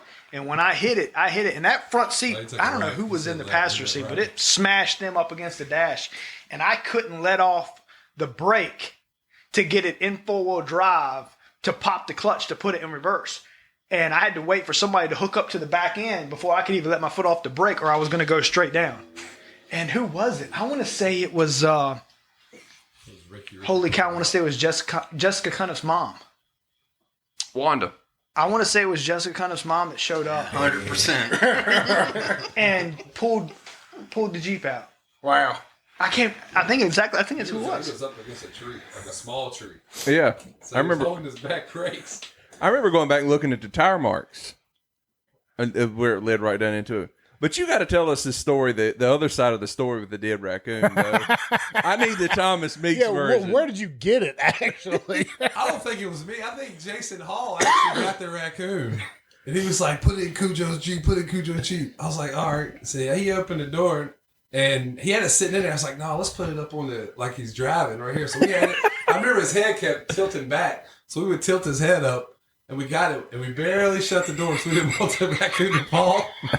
And so we went to practice. We forgot about it until we come out, and you see Jason. He's laughing. I'm like, and then I remember, dude. As soon as he, dude, I thought he looked like a ghost, man. He jumped back and he turned white. Oh, he was hot. CJ was hot. You know, I think back. I don't know if we've told a lot of them on here, but there was 4 or 5 roadkill stories that I have from over the years. That was one of them. I'm pretty sure at one point in time, I showed up at my house at night. I think we was out partying somewhere doing something, and I showed back up in my driveway, and there's a dead deer sitting in the middle of the driveway. And I go inside, and I wake my mom up, and I said, do you know why a deer decided to come just drop dead in the middle of our driveway? She said, your brother brought it home. I said, what? Because I knew what vehicle he had. It was a little 4-door like Toyota or something like that car. And so the next morning, I woke up and asked my brother, I said, why the hell is there a deer out in the dang driveway? He said, I was driving down 122 last night right there on, the other side of Blackwater Hill, and deer just jumped right in front of me, and I hit it. And I killed it. And hell, I didn't want it to go to waste. So I just packed it up in the car and drove it home. I said, so you're telling me that you put a dead deer, bloodied out of hell, in the back of our mom's car in the trunk? He said, no, I'll put it in the back seat. Oh, my God. I mean, between that and there's a handful other ones out there, and it's just that one really made me laugh. And when I think back on some of these shows, I start listening back to some of these highlights, some of these good stories. I think Jeff's reaction to it made the story so much better, because the coon one, his reaction to it just makes it so much better. No, because I can just see Thomas doing it. I can see his ass laughing, sticking it in there. Oh, dude, you should have seen CJ's reaction to it. He was so bad. And he just do that just mess with people all the daggone time. And I don't think he found the sardines, because we put one under the seat and we put one under the intake. So he thought he found it, and he had air freshener. I didn't tell him how much he smelled air freshener. And then like a week later, he's just like, dude, what did y'all put in my Jeep? He said it was on my tux. I think that Jeep he probably lost the deposit on that tux because of y'all. You think we all hate each other the way we treated each other back in the day. These would smell like some fish. Oh, yeah. It's like, damn, they call it bullying now. Oh, God, dude. We've been kicked out of school in middle school, probably. Yeah, we didn't. We would have all been expelled. We couldn't have even talked to each other. No, they'd have separated hey, us. Jeff, you're blaming me. Your name Jeff, yeah. Well, we have a second story from that show as well, which it's kind of funny, Bodine. You know what? Okay. All right. Okay. I know this story. Okay. The thing about this podcast that's phenomenal to me, and it's almost mind-boggling at times, is we'll get some big name people on here, and y'all seen some of our guests. Yeah. Current NASCAR Cup drivers, big time musicians, all this kind of stuff. And when you watch how well an episode does and doesn't, sometimes it'll kind of perplex you. And some of these really famous people, they'll have good episodes, but the local guys, like the ones we bring you all on for, end up doing really, really well as well. So it's a good dichotomy we got going here. And this the story we just listened to, and the next one is from our. It's the one we featured CJ. I think it was called something to do with 9/11. So it was back around September of last year, 20 years after 9/11. With CJ being a firefighter, we just kind of want to get his perspective on things, and so we kind of wanted to go down that path, and ended up being just a lot of stories about getting screwed with by Thomas Meeks. So here's the next one that kind of involves something that John can appreciate. Pulled the Jeep out. Wow. I think it's who it was. We've all had our moments. I know I flipped a truck. Scott, have you ever flipped a truck? I ran into a barn one time. Dang, I wouldn't go in there. Have you ever flipped a vehicle? Flipped? You know what you did do, though? I thought that was... I mean, I've wrecked a lot of vehicles. Motorcycle. Do you remember one specifically you wrecked? Your motorcycle. Yeah. Oh, dang it, Bodine. Yeah, I still Why got don't you let him sit here? I just don't. Oh, sorry. I want to sit here and say, I still got the plates to remember. I don't forget, this must have been 04 after I get back from Iraq, and CJ done went out and got ballsy and got him a little cruiser. I got a cruiser. So we went to his house to ride around for a bit, and he's like, well, let's trade off. I said, all right, no big deal. So I had a crotch rocket. I think it was my first, so it was a Honda. It was a CBR 600. Yep. Red and white. Red and white, yep. CBR 600. Nice little ride. It was fun. And so me and CJ trade around, and I get on his cruiser, and he rides mine, and we go, and we ride around for about an hour, and we get back to his house, and we stop, and we go inside for a minute, maybe get something to eat or whatever, and she's like, I want to go ride your bike again. I was like, I don't want to go ride mine. I want to hang out. He's like, no. I said, well, go ride it then or whatever. And so he does. He takes off and goes riding. Yep. And I'm sitting there, and he's like, I figured he'd be back in about 15 minutes, whatever. 30 minutes goes by, and nothing. And so I kind of go outside and start listening for him. Start hearing sirens. Uh-oh. Bitch. And here comes his parents rushing up her driveway. Billy and CJ. I was like, my bike. He was right down the road from his parents' house. Brick church. Deep down I knew he was all right. You know what I mean? I knew he was probably pride hurt and skin off his ass. There was a lot of that. So what exactly? Because I don't even remember. How in the hell did you? I went totaled my bike, by the way. Yes. Went all the way down Bombrook Mill, or not Bombrook Mill. One thing Bombrook Brick Mill, Church. It's Brick Church Road. So I went over top of Grassy Hill, went down to Bombrook Mill, and got all the way down to I can't think of the road now. Wood Bombrook Mill. Yes. It was Dougspur. Turned around there. Grassy Hill, whatever. And come back towards Grassy Hill. And when I did, I got on it, and I was like I can't remember where I was at, but I was only in second gear and still new to riding, still new to especially the bike. Totally. Dropped down because I was coming up on a tractor. So I dropped down a gear, and the RPMs were still up, and I think I was still at 60 or 75 miles an hour and dropping down into first gear. So when I dropped it down into first gear, the rear wheel locked up. Oh. When the rear wheel locked up, it started going fishtailing back, and then threw me off. Oh, dude. So I rolling, and then there's a van coming this way. So I'm rolling on the ground. Next thing you know, I stop rolling, and I jump up. And then the whole mode goes to, okay, am I okay? Am I okay? And then I'm like, oh, wait, no, I can feel my toes. All right, my knees are good. My legs are good. I can stand by myself. My hips are good. All right, oh, shit. I can't feel my hand.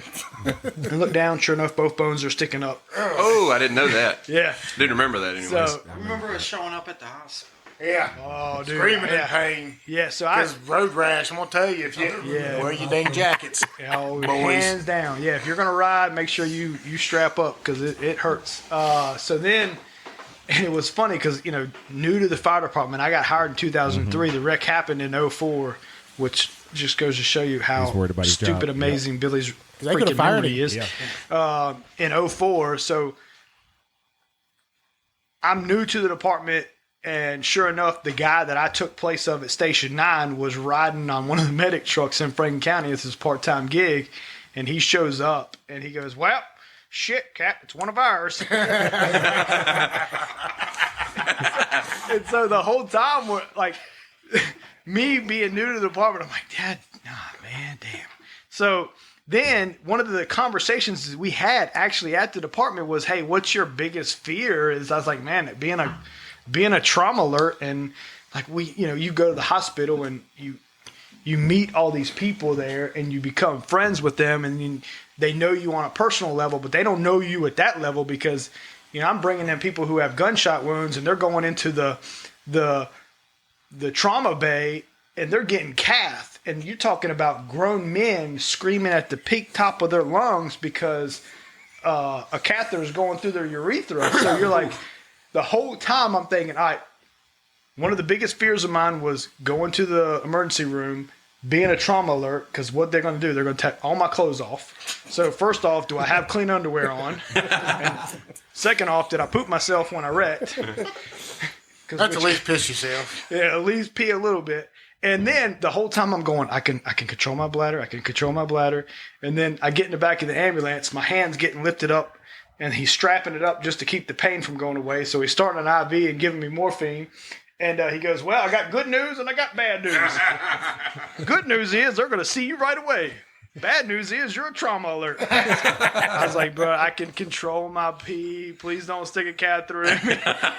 So we go into the damn trauma bay, and I'm sitting there, and the whole time the doctor's sitting there asking questions. I'm like, I'm this. I can rat off blood type, social security number, everything. And I was like, just please don't put a catheter in me. Please don't put a catheter in me. I can control this. He's like, well, you're going to have to go to surgery. Oh. Shoot. So then I go to surgery. Catheter it is. Yeah. And I go to surgery, and then thank goodness I was already out at that point. And the best part was for me is they cleaned all my wounds while I was out for surgery to get the plates put in my hand. Oh, yeah. So you didn't have to go through that. So I didn't have to go through the cleaning. But I did have to go through a bath afterwards. Yep. And I think that's right after you guys came. Yep. Because they were going to put him in there when we were there. We had to leave. We had hit like this almost like a brick wall with the pain meds and the bath. And it was like, well, we can't give you any more. They overdosed. We just can't do it. I'm sorry. And then you guys showed up, and Thomas.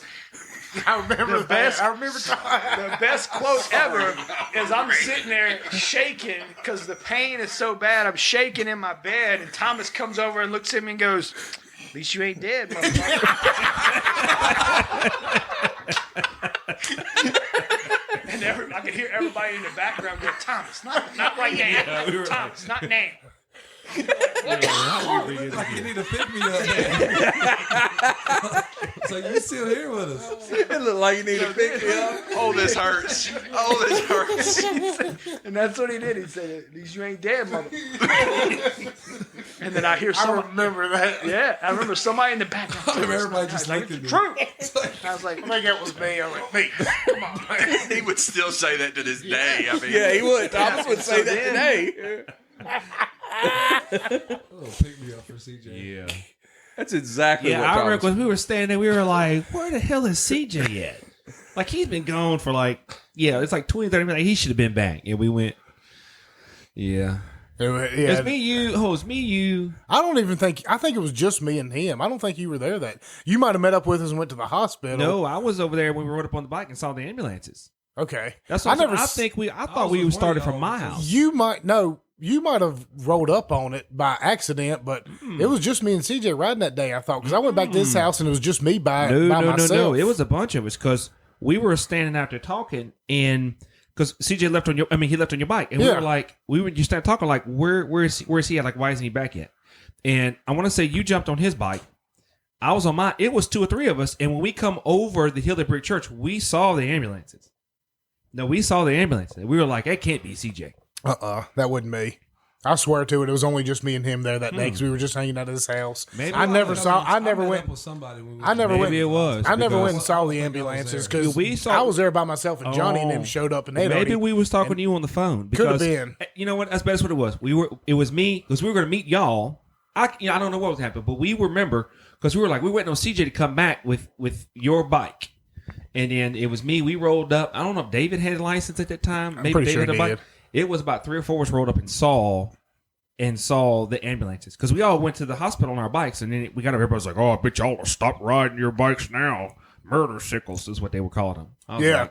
Or dude, we ain't gonna stop riding. Suicide rides. Yeah, we ain't gonna stop riding. No, and I mean we're lucky to all walk away with all of our legs, and actually we all didn't walk away with our legs, did we? We saw the one of us did lose a leg. I want to say they just had got him loaded up in the ambulance when we got there. It could have been. So maybe you were already there. Yeah, I was at his house, and I just remember his parents showing up because I was there by myself for like 30 minutes, and then I hear the ambulances, and then Johnny and them roll up. I'm like, oh shit, okay. you know. So, but I think we were all planning on doing something, and Yeah, we were I all called supposed to go y'all up, ride. and I was Yeah, like, we were all hey. supposed to go riding. I was like, all right, hey, CJ done wrecked. And Gary, I we're was heading Gary straight to the Dodson was there. I hospital. was me, you, me, Gary. It was a bunch of us there. So I remember CJ's like, "Don't make me laugh because it was hurting Yeah. so bad." Yeah. And of course, Thomas is the last one you want to bring in there when. But I tell you what, I remember this one thing about CJ too. You know, CJ has psoriasis. Yeah. And I remember it wasn't 2 weeks after that bath that we got out of the hospital. He showed me his hand. Dude, you could hardly tell that his hand was missing any skin. I guess where his, psoriasis, you grow extra skin. Yeah. His skin on his hand grew back faster than what I thought it would have. Shoot. When you looked at his hand, like it wasn't long after the wreck. Like it should have still been scabbed over, whatever. So I mean, that's one thing, maybe helped him out. I mean, I don't know. Well, it's amazing to think about. I mean, he's doing so well over there right now Yeah. at the fire department. I mean, he's up The there training and and rank everything and else, stuff yeah. like that. And he really loves his job and he's good at it. It's just another proud story of all of us, being able to make some of ourselves, considering we put ourselves from behind a lot of times. I mean, we really were our own worst enemy a lot over the years. So, And CJ, he goes and scoops up these people that's had these accidents and doing stupid stuff, and he's like, "Yep, I've been there." But I remember he was worried about losing his job that day. I remember that's all he kept talking about. Man, yeah, I mean, and it was because he was on a probationary exactly. period. It was Yeah, like, I mean, I think he was more worried about that than I think the he was actual too. wreck. Didn't pay. Yep. He was more worried about losing. well, that just goes to show you job. how much he cared about his job and how much, because we all goofed off a lot back then. And it was, and he was still we were all fairly young at the time. And to be as goofing off as we were, for him to have a serious job like that and really care about it and have that much passion, and it showed over the years. And that show was really, we had a lot of fun with that one. Like I said, anytime you go back and see a show that's, with CJ or the Lake House or anything with John or Thomas, every one of them just story after story like that where you just laugh. And you can have fun and laugh at those shows if you weren't there. You really can, because it's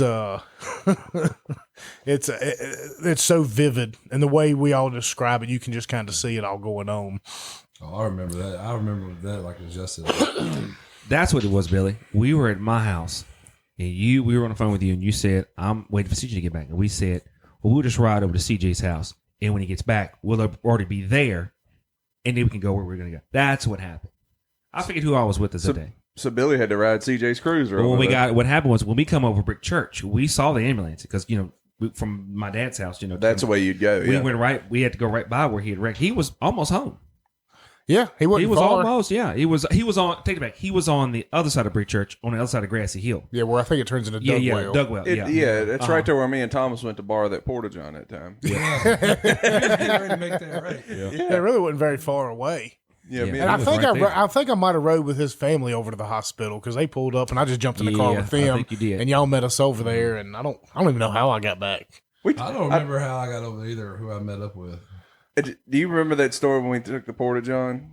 Because I told Amy. That's a mystery till today, bro. That thing disappeared. Like they were like, that ain't no porch. I'm like, swear to God, it was on here.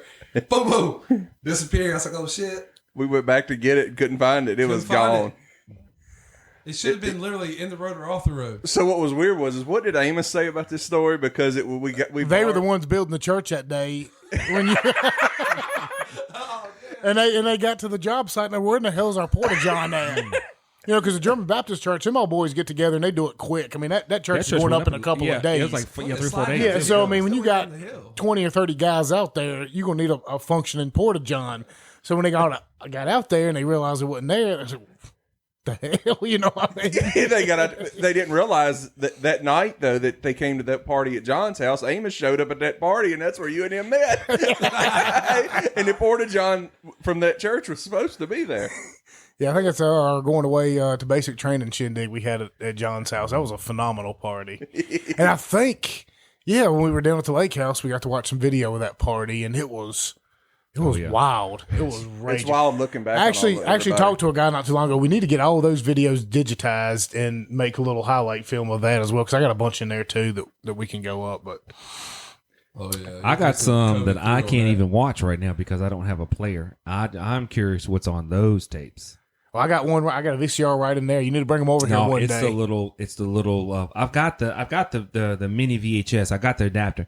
These are micro. These are smaller. Oh, okay. And not the they're not like the not the real same small. ones that Dean has got a micro. He's The got ones the I've got are 8 even millimeters, smaller. I think. Okay. The ones I got are tiny. They're not Yours much are bigger than this micro bottle cap. SDs, right? Yeah, they're itty Or bitty. micro, whatever they're called. Yeah, that second camera I had. Yeah, I remember. I have no idea what's even on those. I the have other ones are like no idea. We got to find a way and maybe this winter we'll go back down to the lake house again and if we can find a way to get those going. Probably won't go down there. We'll be back at my lake house. You sell it? Well, God. Are we? Hey, we could go. We can go. Wait a minute. Yes, we can. We can. We can. We'll tell you later. Actually, we need to. Okay. We'll save this one for off air. Then we'll talk about that when we get done. So let's jump. So many clips I've had. We've got 2 more right here. We're going to play, and one of them's really quick. One of them is about 15 minutes, but it might be the most phenomenal, hilarious story we've ever had. And both of these stories are coming from our Woodshop Chronicles episodes. So if you haven't gone back and listened to those, check them out. One of them is from the very first one we did, and the other one is from our anniversary show. And once again, it kind of goes back to Bodine and his reactions and actually his storytelling. So one of these 2 is from him, and the other one is from the legend Ryan Woods. And if you hadn't heard that story, John, you were there for that one. Yes. And if you hadn't heard it, and Ryan actually won this weekend, Bodine. He won up there at Callaway. We talked about that on the last These Lug Nuts podcast. We started it off. He was telling me last night he showed up there kind of late for my birthday, which thank everybody who showed up last night for my birthday. Thank you for all the gifts, for just coming up there and hanging out. It was a blast. We were up at Chaos Mountain Brewery. I couldn't ask for anything better for my 40th. I would almost expected like a huge, massive rager, considering what else we did when we were younger. But for my wife not being able to be there for the entire time with our kid, having to get home and get into bed, I'm thinking, well, maybe my 42nd or 43rd, we'll just have an absolute rager somewhere, and we'll really get back to it. But last night was a lot of fun. I was getting ready to say, we're 40 now. To me, that was a rager. That was a rager. That was a rager last night. Well, I mean, just, like maybe down at the cabin with a band and all kinds of stuff like that. But anyway, I was talking to Ryan last night. He was just telling me about the race. He was like, man, he said, I was about a quarter to half a second slower than the guys second and third. And I guess, I don't know if he drew the pole or started on the pole or whatever, but he went out there and ran his car, and he used it to his advantage. Even though he was slower, he used the grooves to advantage, and ended up being a photo finish at the end in the Stock 4 race. And super proud of Ryan because, once you listen to this story, I mean, it is phenomenal. I mean, just from beginning to end, just how it correlates and everything and the way he tells it.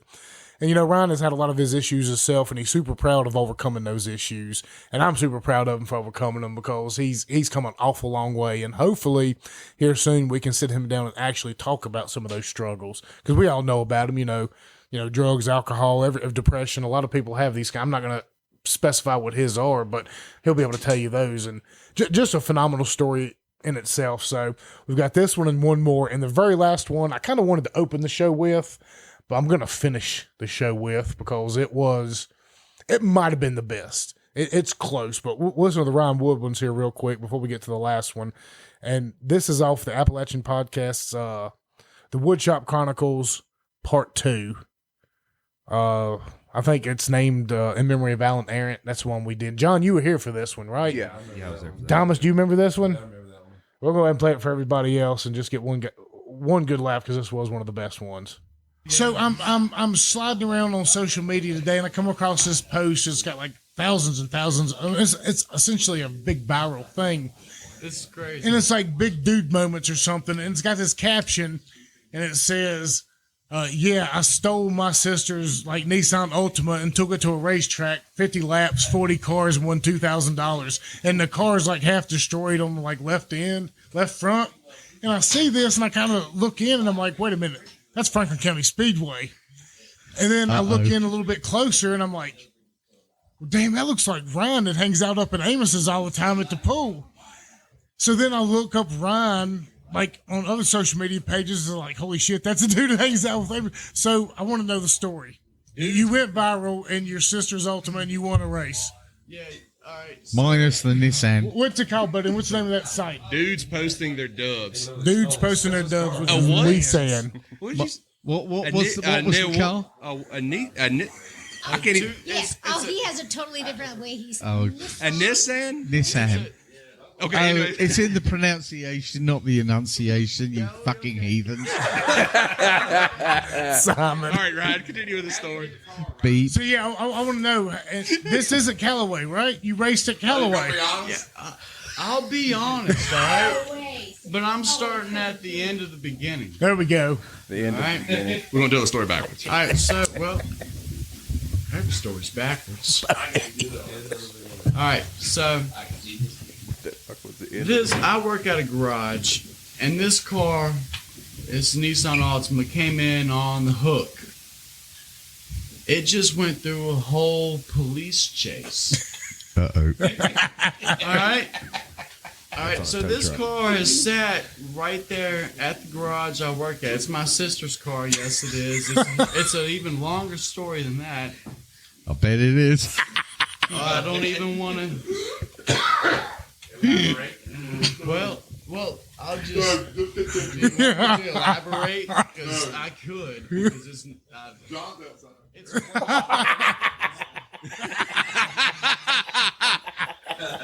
As long as it's not a cop. No, this dude got shot in the car. Holy hell. Wow. He got shot 3 times. He got nicked in the neck. Hit close call. Oh, okay. Yeah, well, that took out. It was still a miss. All right, and then he got hit. He got hit in the ribs, and then he got hit in the shoulder. Sister's boyfriend stole the car. Well, no, she gave it to him. Uh-oh, gave and stole. better headline than they actually Subtle gave it. differences here. He was supposed to pay the bills on it, but he never did. He reneged on it. Oh, yeah, he reneged on it, for sure. Oh, yeah, but he was still driving it around, and she was repoing it, and then next thing you know, he got shot in it. But then Next thing you know, he got shot. No, it's This okay. This is podcast gold, It's Bodie. okay because he lived through it. Oh, okay. Well, I'm glad we clarified that. John, you just missed. All right, so then he gets the car back. He gives it to his other baby mama. And then my sister finds it and is like, hey, that's not him driving it. So she calls the police, and then went on a whole ass police chase. And then after the police chase, it sat at the garage for like a long time. And I told Dad, I was like, there's this IndyCar race. Here we go. Yes. I told Dad, I said, I can fucking drive a car. Let me drive it, man. And he said, yes, sir. All right. Well, that was a night of a lot of different things that happened, though, as well. So the next morning, I woke up and I said, hey, can I take the car to the track today? And not park it? I want to race it. He looked at me and he said, make sure it's full of fluids. Wow. Oh my God. Oh, no. I went to the garage. You won that race. I went. Oh, It's no, all shut about the fuck up, priorities. Dwayne. I went to the garage and I grabbed the keys to the car and I pulled it in because the garage was open that day on the loop side, right? I think I'm gonna pee. And so I pulled it in over there and I looked it over. I pulled the airbag fuse out. You don't want an airbag blowing up in your face and pissing off your day. Smart man. That has Airbag happened. in your face sucks. I hate airbag in your face.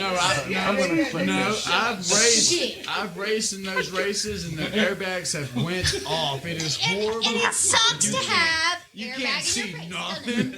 That smoke is in there. So the Nissan, I pulled the airbag fuse out, and Waldo, we call him Waldo, he said, you are a stupid son of a bitch, man. He said, you're going to go total that car, and what do you got? And I don't know.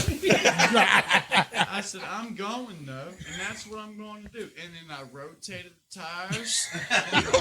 Very sensible. That was important. You gotta get the rotation. I put the You gotta best, charge for that. I put the best tire on the right front. When you're turning left. And then guess what? Okay, that makes sense. No, it gets so much better. Really? Oh, yeah. We didn't get to the good part yet? No, not yet. Not yet at all. All right, so I rotated the tires, and then I went to the gas pumps. I fell around. I'm putting some gas. I put $15 in. Big spender. Wow. While I'm pumping gas. This has got to be before Biden. He drove it there. Yeah. No. Yeah, I picked up from the garage and I drove to the track. No, but I'm pumping gas. My sister pulls up.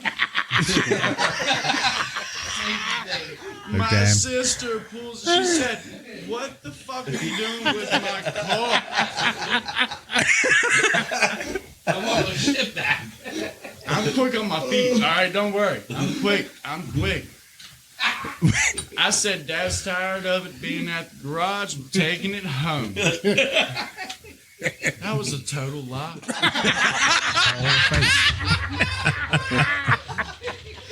That was the best lie I've ever told in my life. I can't believe I'm actually witnessing this. This is absolutely outstanding. What'd you write on the card? What'd you spray paint on it? I put 07 on that one. What'd you put on the hood? No, that was the Hyundai. I've had about 10 different cars, Amos. You can't just... Don't leave your keys in your car.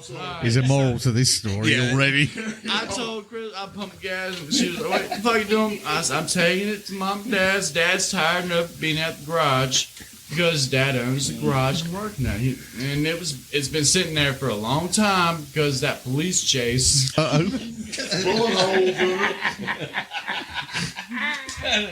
Lesson not learned. This is all for real. Oh no, this is definitely true. All right, and she was like, understandable. Like she evolved the whole lie. Oh yeah, I understand. she was like, that's like, I understand exactly what you're saying to me right now. I'm assuming she's an ex-girlfriend right now. That's his sister. No, that's my sister, man. Oh, damn. Hang on. Yeah, that's my sister. What's his sister's car? That helps. So it was a total lie. It was a total lie. Take it to the track. No, I didn't take you to the track. I went to the brewery.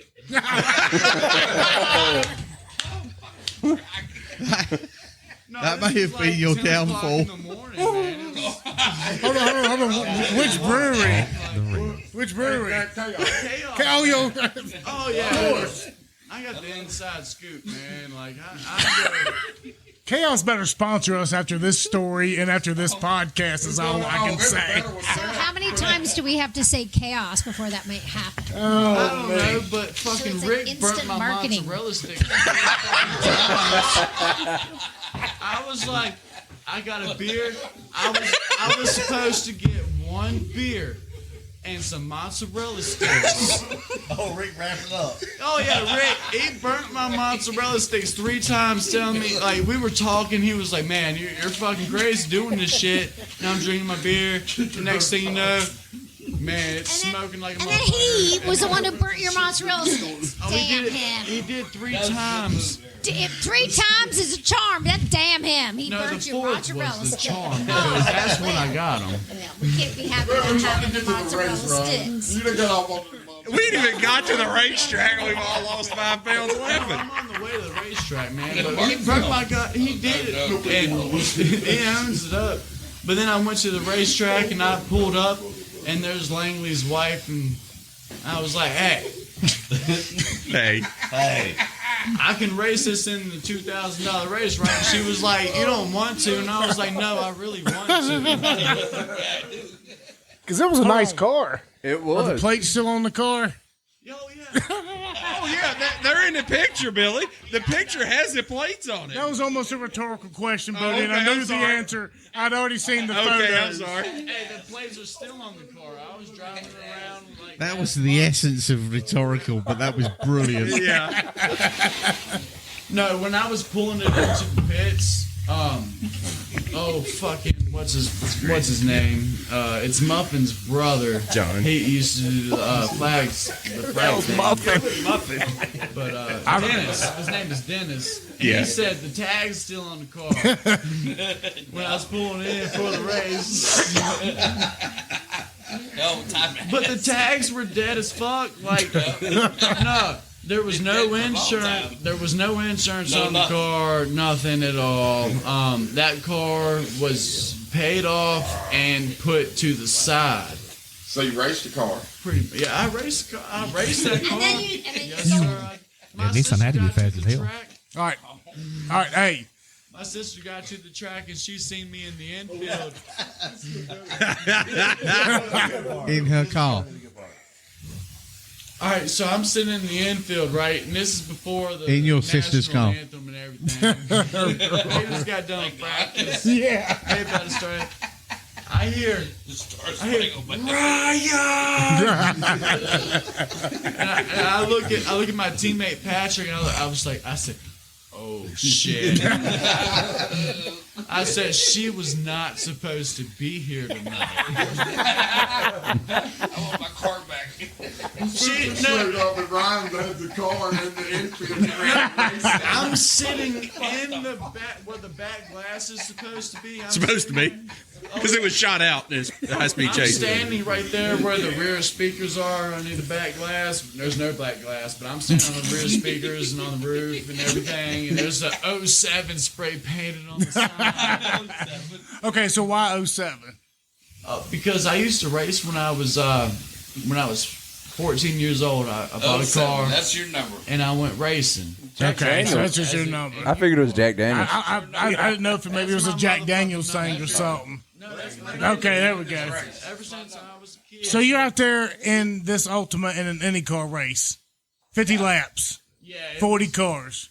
Where did you start? I started on 40. He started shotgun. So where are you now? What are you racing now? Are you racing now? I just came in. Hold on, Heather. He's not a professional racer. This is a situation where alcohol was involved, and you just did something incredibly bad decision making, possibly. I was saying alcohol. Him racing. So you sound like you're very interested in racing. Do you see yourself behind the wheel? It's a story. Ever? No. Oh yeah, I've always been there. I'm getting educated all along the way. All right. So I've been racing since I was a kid, but yeah. So anyway, you're out there. I started in the back. Sister sees you in the pits getting ready to race her car. She told me. She said, "You better win the race, and if you don't win the race, don't wreck my fucking car." From the back. From the back. The car. Whatever you show up with. Parameters are good. The car that didn't have any windows and blood all over it. Don't want to total it. It was actually already fixed. Oh. Well, it didn't look like it in the picture. No, because he went on a police. There was a police chase involved, but Oh no. that was a whole different fucking incident. Getting shot. When he got shot in, it was a whole different incident.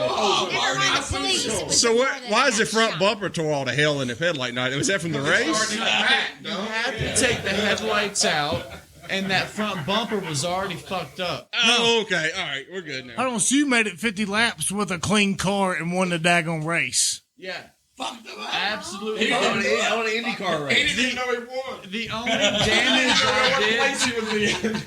damage I did to the car was the back glass when I took it out because it busted. Did you wear a helmet during this race? Yeah. Okay. And then I soon discovered that my helmet's missing fucking cushions in it.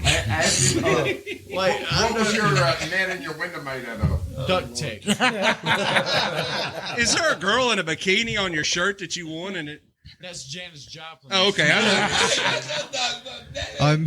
That's Janis Joplin. I'm actually lost for words here. Don't fucking clown Janis Joplin on I wasn't clouded. I couldn't tell. The picture was grainy. I was like, hey, guess what her shirt says? It says, good luck, it's a bitch. That's an awesome My story. granny got that for me when we go to the beach every year. She bought that for me. I wore my good luck shit, and look what happened. I got $2,000 from it. And guess what? Everybody's clowning me on social media. No, I don't think anybody is. No. Like, This is a great story. No, I don't think anybody's Everybody says that. Hey, he took that $2,000 and now he's got to fix it. Well, no. Guess what? It don't cost no money if you don't fix it. Hey, Billy, you know what I can say right now? I was here when that conversation happened. Yeah. Look, that was oh my god, that was one of the best. That was and for anybody to put it into context, the IndyCar race at Callaway Speedway is probably one of the premier races on any track on any given Saturday. Because you take anything you got up there, a pickup truck. If you want to take some motorcycle out there, I guess you could. I wouldn't recommend it. School bus. You could take a school. They actually have school bus races up there too. Yes, they do. The buses just stay up there. So you get out there and you put any car out there, and it's basically a destruction derby, except instead of being in the middle of the infield and just pounding each other till there's a car standing, you're racing around in the oval. You're trying to wreck people, destroy them, and no cautions at all. The only time they will throw a caution is if the track is entirely covered. Other than that, if there's any way for them to slide through there, they're not stopping the race. Bus So tires and everything still run all day long. So for him to be out there with 40 or 50 cars in a Nissan Altima and not come away with a scratch and win it, and just the way he told the story, it was phenomenal. That was.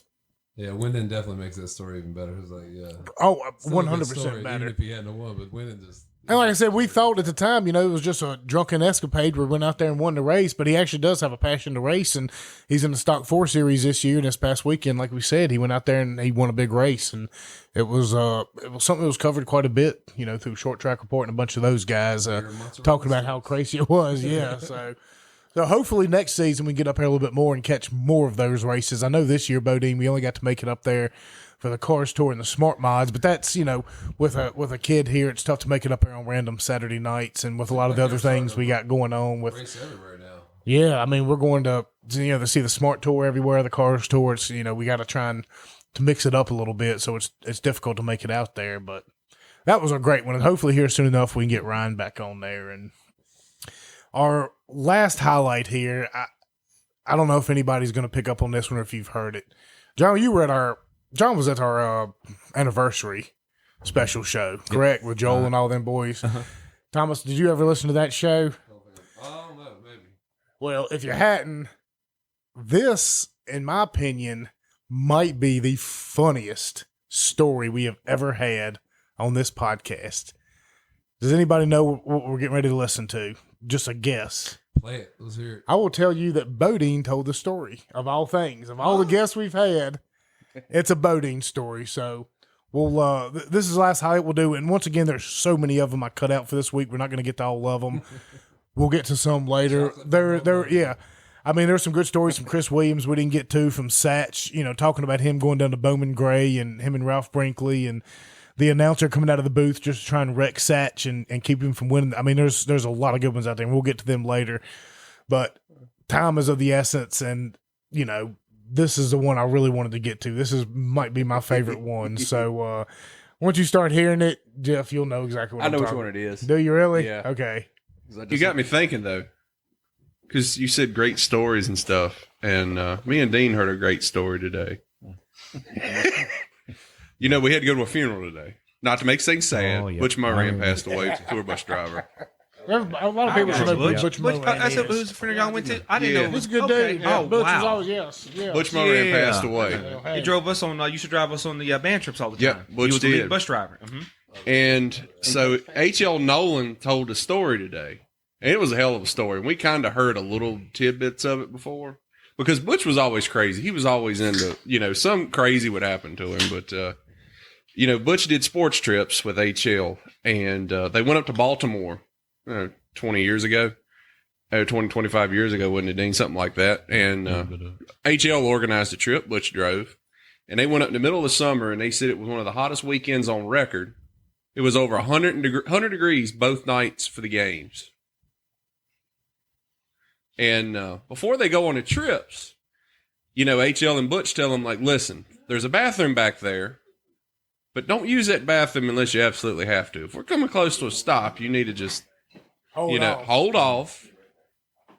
Well, they had been up there for 2 days on that bus, and that holding tank, you know, had done started getting pretty full. Yeah, I know about that. And they were on their, so they left the ballpark there, and Butch said, HL said that Butch was coming down the road, and it come the biggest possible monsoon rainstorm up there off the Bay Area that you could possibly imagine. Raining cats and dogs, and he said Butch actually slowed down to 30 mile an hour. Butch Moran has never run 30 mile an hour in his life. If he'd have said he slowed down to 50, I would have been like, dang. So anyways, Butch is headed down the road, and they're running 30 mile an hour, and that holding tank starting to smell. Through the whole bus, that 100-degree weather, sitting up there all weekend, and that thing has started stinking pretty bad. Everybody in the bus could smell it. And Butch is, still pouring rain, and Butch calls HL up there, and he says, listen, he said, I would not normally do this, but he said, it ain't nobody on the road behind us. He said, there's a lever you can let go back there and dispose of things. And and he said, you got the perfect opportunity. It's raining. He said, it's going to wash everything off the road. You ain't got to worry about it. Just go back there, hit the button, because we cannot keep driving with this smell. So HL, he eases his way back there, goes to the toilet, flips the lever. You know, kind of anticlimactic moment at that particular point in time. It just releases and does its thing. And HL eases his way on back up to the front of the bus and sits down. Well, about the time he comes back up, a motorcycle comes around him. There was a damn motorcycle that had been following right behind the tour bus. He said that because it was raining so hard, the motorcycle stepped in behind the tour bus and was just kind of drafting him. Wait a minute, this story was told at a funeral. Yeah. Today. Yes. Okay, Yes. good. Yes. He was in the track. Yep. And he was staying in the track of that tour bus. And Butch couldn't see him back there. And he released the holding tank, and it went all over this guy on the motorcycle. And HL said when that man come up by them, literally had toilet paper on his helmet. He said it was toilet paper hanging off the mirrors of the motorcycle.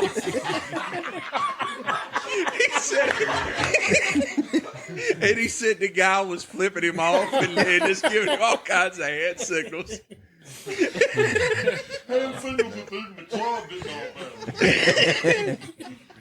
So I when he started talking about the stories, I was like, man, that one's fresh on my mind. I got that might be one of the greatest stories. That's a damn good one right there. It was a good story. Come on, he said that sounds like a party right there. He said Butch was up there just dying laughing when the guy was up beside him, and the guy's got toilet paper all over his helmet, and the mirrors hanging on, and other obstacles. Hood ornaments. Well, at least it didn't spin out. That's what I say.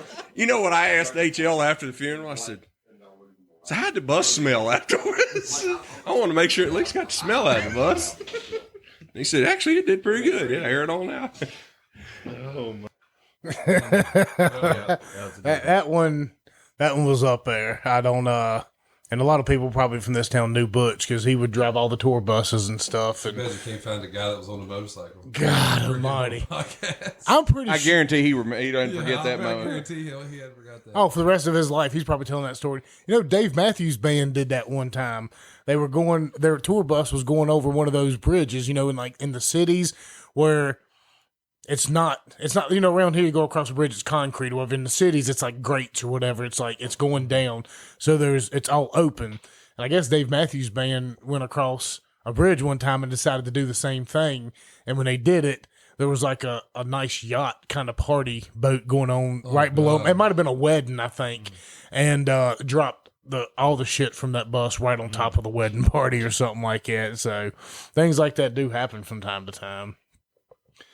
But that was a good one, Bodine. That was one of the best we've had on this show. And we'd been to the funeral earlier that day. Yeah, that was because you mentioned about bringing that straight to the show, and I'm glad you did. That was one of the most phenomenal stories we've had on here. I'm just picturing the motorcycle guy back there, and all of a sudden this shit and toilet paper starts hitting him in the face. Like, what? I gotta get around this bus. That's almost a Thomas Meeks story in itself, one that he would be involved in. I wasn't involved in that one. Yeah, we've had some phenomenal ones, and that was just kind of a. Like I said, there's so many of them out there we wanted to share today. Really wanted to share the one with Robin James and Garth Brooks. I thought that was a phenomenal one. Like I said, we have some from Satch and Chris, and we'll do another one of these show at some point in time because I had a lot of fun with this one and just be able to sit back and laugh at some of these stories. Some of them involved us. Yeah, I'm going to go back and listen to a couple of them. I hadn't heard a couple of them. Some of them you might not have heard, but it's just good to get together and do something like this. So yeah, it was. Oh, yeah. They ain't gonna run this race today, though, are they? They're running in the rain. Are they really Yeah, going they to got do lights that? and windshield wipers on. The track, but but they can't run if it's like that. As long as it's not monsoon, they'll run or lightning. Seriously. Yeah, they did last year at Coda. Mike Rockenfeller, I seen him. He's got to be a road course expert, right? You gotta figure these guys, like Boris said, they run rain or shine. They don't care. Yeah, but all these guys right here, like Boris, Hesman, they got to be road course ringers. Kimi Räikkönen right there, former F1 champ. Yeah, I put that one guy in my lineup. Well, yeah. So, as far as all this is concerned, I think this was a phenomenal show. I laughed. There were some great stories in here. Wanted to get some other ones. Crawford and Power, that's another good one. We had some good about kind of how they came to fruition. And some of them are funny. Some of them are kind of serious. And the bottom line is there are a lot of great stories out here. And I think it's been an honor and a privilege, Bodine, to be able to sit here and speak with a lot of these people and let them open themselves up. Because we don't ever expect it. We just kind of expect to come over here and hang out and have a good time. And a lot of these people will come really open up and tell us some phenomenal things that you might not hear. It really is. Jamie Singleton, Wade Jennings, Robin James, a bunch of them, they come on here and they tell phenomenal stories. Levi Lowry, and even the guys from the Appalachian Road Show about adopting the children. It's just story after story. People want to get on here, and it just goes to show you all that Appalachia has to offer us. And I love living in this area, and I love sharing these stories with people, and even the ones of people you might not know, just like us, gives us a good insight into where we come from and why we've got such a good sense of humor. To be able to sit here after 20, 25 years of just ragging on each other and crazy, death-defying incidences and high-speed chases. And they're relatable, too, the shenanigans. Yeah, because, most people, it might not be relatable to kids listening that are quite a bit younger than us now, but most of the people listening around our age are older, and they all get it. They all understand that's how things used to be around here when you could get away with some stuff without social media. Packs and crime when it rains. Exactly. Porta Johns and four-wheeling and mud bogging, just the parties, everything we did, it was all a lot of fun, and be able to recreate these moments and just kind of talk about them. It's therapeutic, and at the same time, I think it's necessary, for us and for the people out there who are fans of some of these people that we get to sit down with, and for the guys sitting in this room, for our kids one day to be able to sit here and listen to some of this stuff 20, 30 years down the road, maybe after we're long and gone, our grandkids can kind of be like, what the hell was Grandpa doing back in the day? Dirt on Yeah. us. What was Grandpa Meeks doing back in the day? Well, I'm scared of that one. Well, here you go, little Bentley Jr. Go ahead and listen to these shows right here and see what your pops was up to. This is what you did. Play. Yep. So on that note, we'll go ahead and get out of here. We appreciate all your time and for listening. I've had a phenomenal afternoon. Appreciate John and Thomas coming over. Yeah, it's always fun when y'all two guys show up. Most of our best shows. We got to do it again here soon. We'll cut that part out. What's that? He avoided a birthday. The birthday? He said he avoided a birthday. Birthday dinner.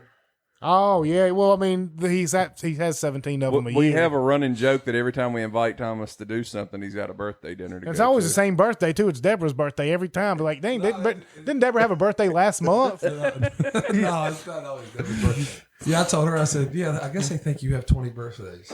It's got to be the case. Oh no, this week is her third cousin twice removed.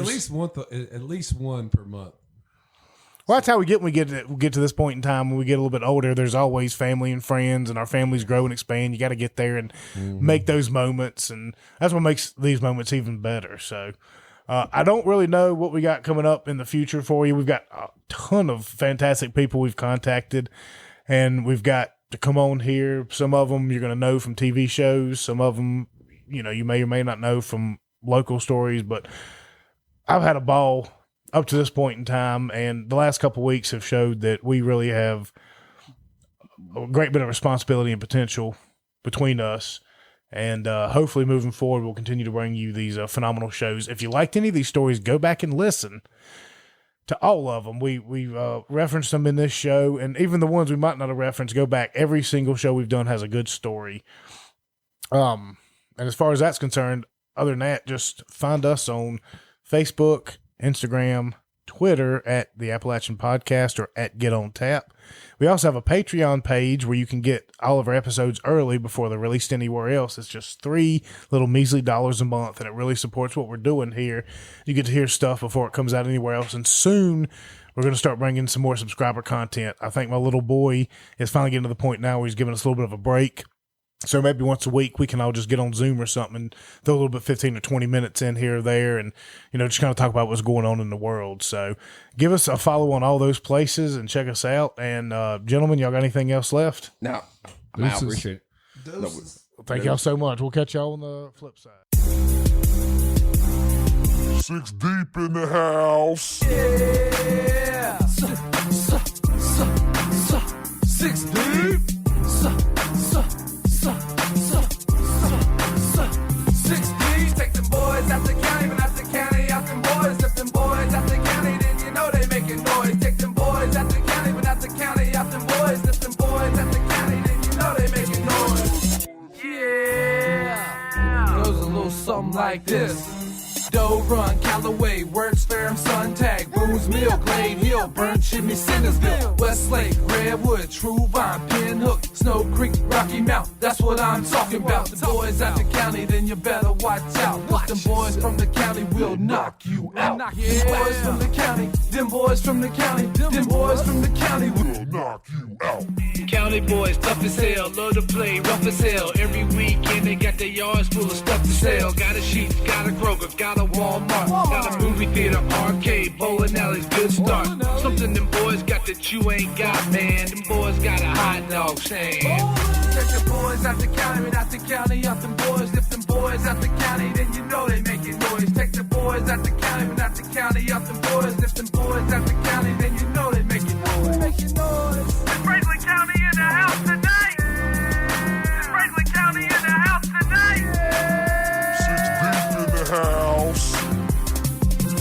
Them boys from the county live back in the sticks, but don't call us six, we carry 30 off 6. Yeah, we hunt and we fish and we even milk cows. Moonshine capital, what you think about them now? And if you get lost, dog, and you really don't know, just follow your road to that Route 40 or that 220, cause all our back roads leads to one of those. I promise you for sure. Take them boys out the county, but not the county out them boys. Lift them boys out the county, then you know they making noise. Take them boys out the county, but not the county out them boys. If them boys out the county, then you know they making noise. Yeah, baby. Where's all my county people at right now? Where y'all at? Aw, snap, Union Hall. Yeah, Hardy Endicott. Didn't have you in the first thought I forgot. I'm in Smith Mountain Lake, chilling on the dock, trying to get my tan. I'm the man, that's just who I am. That's just what I do down 122. Man, I'm headed out to Rocky Mount to hang out with you. Game day, what the name say, man, it's Thomas Meeks. See me playing 9 holes of golf down at Willow Creek. And we a different breed, we have different needs. We the Eagles, baby, so I guess we flap our wings.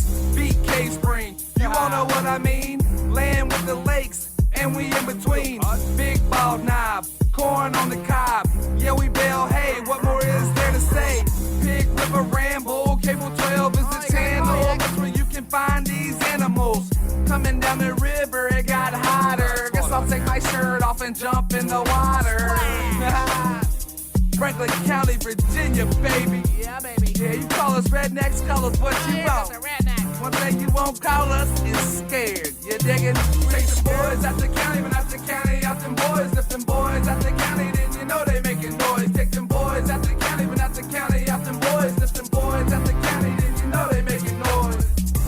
Shout out to Ravens Country Store, baby. What? Go get you a hot dog. We got some banging hot dogs. That's right, baby. You cannot take the county out of the boys.